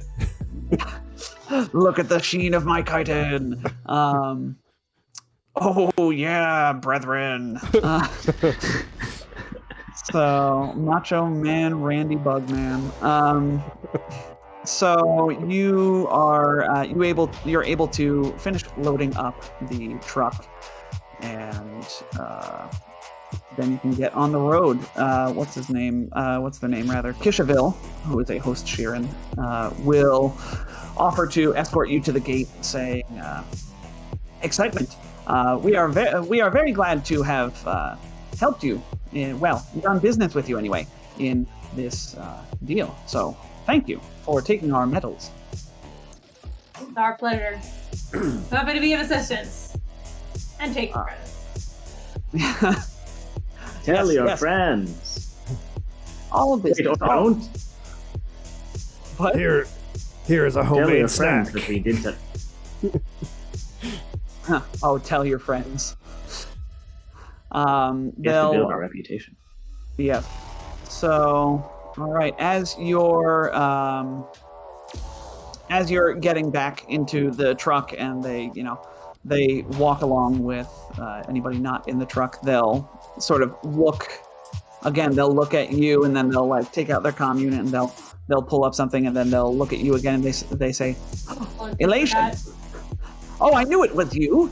I thought you looked familiar, but I couldn't place you. Then I remembered that the vid feed that was playing back in my just came on a few days ago. Oh, intriguing. Can I take a picture with you, please, Captain Sloan?" Of course. Oh no. Yeah. Hooray, reputation. They, You can only take a picture if you say how scary you were. Gus Oh. photobombs flexing real hard as Wujix. We don't have to be scary. Just scary to Oh. corporations. And bounty hunters? We want the bounty hunters to respect us. We want the corporations to be scared of us. We want the miners to be our Corporations. friends. Like Bounty we've hunters, done the whole. respect, miners. All right, got it. Thank you. Sorry. Continue. So they will, they'll pose with the peace sign and be very excited and say, I will not tell a soul. You can count on me to keep your secret, Captain Sloan. Oh, don't worry about it. If Golden League wants to come after us, they can try. Just be careful who you tell because I don't want them to murder you. Of course. Oh, trepidation. Perish the thought. Anyway, for in gratitude, please accept these gifts, and they'll actually offer you 4 Mark III serums of healing, Ooh. 4 Mark III nanite patches, as well as a Mark III improvisation adornment. Oh. Yeah. See? Taking selfies with fans pays. It sure does. What's the improvisation adornment? That allows you to re-roll bluff, intimidate, or diplomacy checks 3 times per day. 3 times a day? Mark I III. Jesus, You know- I already have this improv cape. Yeah, well, yours is the same. You have an except it's improvisation. 2 Yeah, reviews. Yeah. yeah. But Sounds then like- you also have a bunch of ways to re-roll bluff anyway, right? And by a bunch of ways, I mean you have your, you get a free re-roll every bluff check. But yes, so they offer that to you, and they do, as secretive as they claimed to be trying to be, they were speaking pretty loudly. So you might notice a few more miners around noticing who you were, but they go about their business. Get my hat to the miners. My great big pirate hat. Yeah. Oh man, I love it. So the journey to the Severance package is uneventful beyond that. It'll take you some time to load the cargo, but eventually you're able to get it all on board. So as you begin takeoff procedures, you pick up 3 signatures on your sensors approaching your location. They bear down on your position before you can leave atmosphere. So this, I'm going to lay the cards on the table. This would represent a starship combat in atmosphere. However, before things start, Auntie Nuna has a time to give these ships a once-over with the scanners on as a science officer. Why don't you make me a computer check, Auntie Nuna? Auntie Can Nuna. do. We have advanced long-range sensors that give you a +4. Ooh. So Well, she got a nat 20, so that's Yeah. 40 plus 6.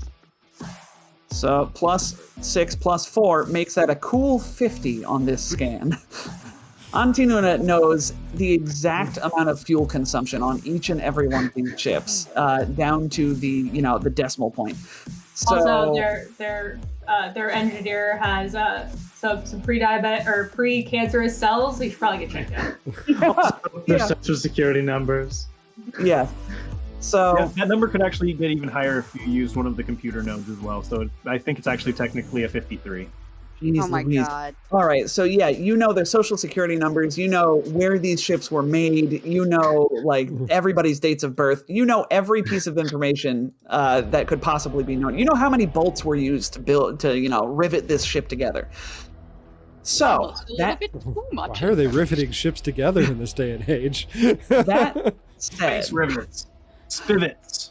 well, Jet, you joke, but these are decommissioned Servanor TR-29s. They are medium transports with a speed of 4 and an average maneuverability. They have 3 weapons, a heavy ramming prow, a light ship tether in the forward arc, and a laser net in the turret. Shields are a total of 160, 40 in each arc. These are Tier 7 starships.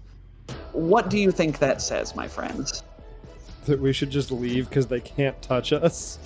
We could crush them without a second thought. Yeah. So, what does the crew of the Severance package do in this instance? Book it. Oh, We Well- can just go, right? yeah. We can outrun those. We can wave out the window. As the thrusters take their 3 seconds to warm up, just send them a quick transmission. This is a really bad plan. We're gonna spare your lives by leaving now. Bye. You're welcome. Yeah. As we do, Remember Gus. who didn't kill you today. As we do, Gus pulls the lever so that we can skywrite and a message speaking down upon them as we sail off into the upper atmosphere and into the void of space. Yep. And soon from there to blink into the drift, on your way to the planet of Ori. And that, my friends, seems like a very fitting end right at 4 o'clock. Oh, couldn't have timed it better if I tried. To Yes, go I'm off of Red Sinjin just to save these bounty hunters from themselves. yeah, right? That is Poor how it's bounty gone. hunters. That is how it's gone so far. But I tell you what, if you think it's going to be easy street the entire time, you are sorely mistaken, my friend. Our It's character, gonna ramp up, brother. yeah, like Maria thinks it'll be easy street. Simon knows better. Yeah. It'll get That more is- difficult, brother. Oh, we don't think you still need the costume, guys. Oh no. Well, Are you stuck?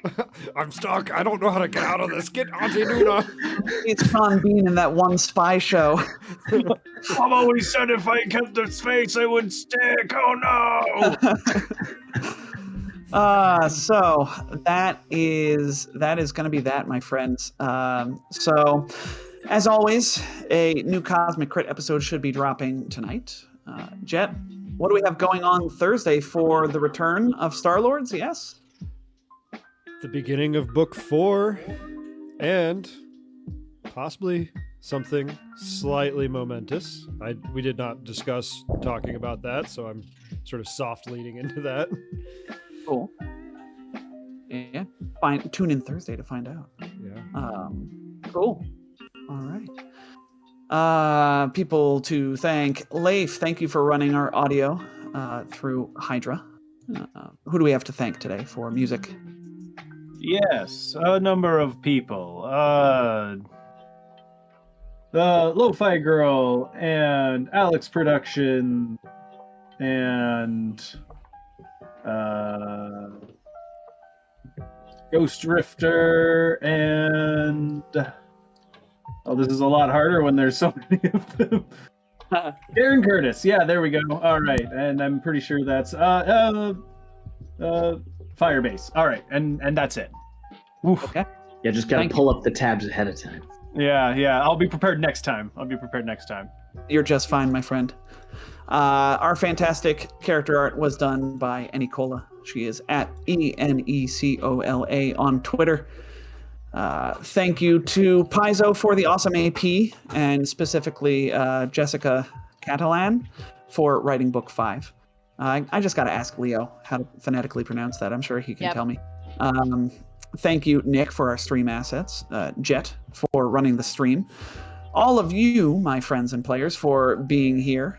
And finally, you, dear listener, for joining us. As always, we'll hang out in general voice on our Discord after the stream, so come on by and say hi. And that will be it. So why don't you say goodbye, everybody? Goodbye, everybody. Goodbye, everybody. Bye, everybody. And Jet, take us into the drift.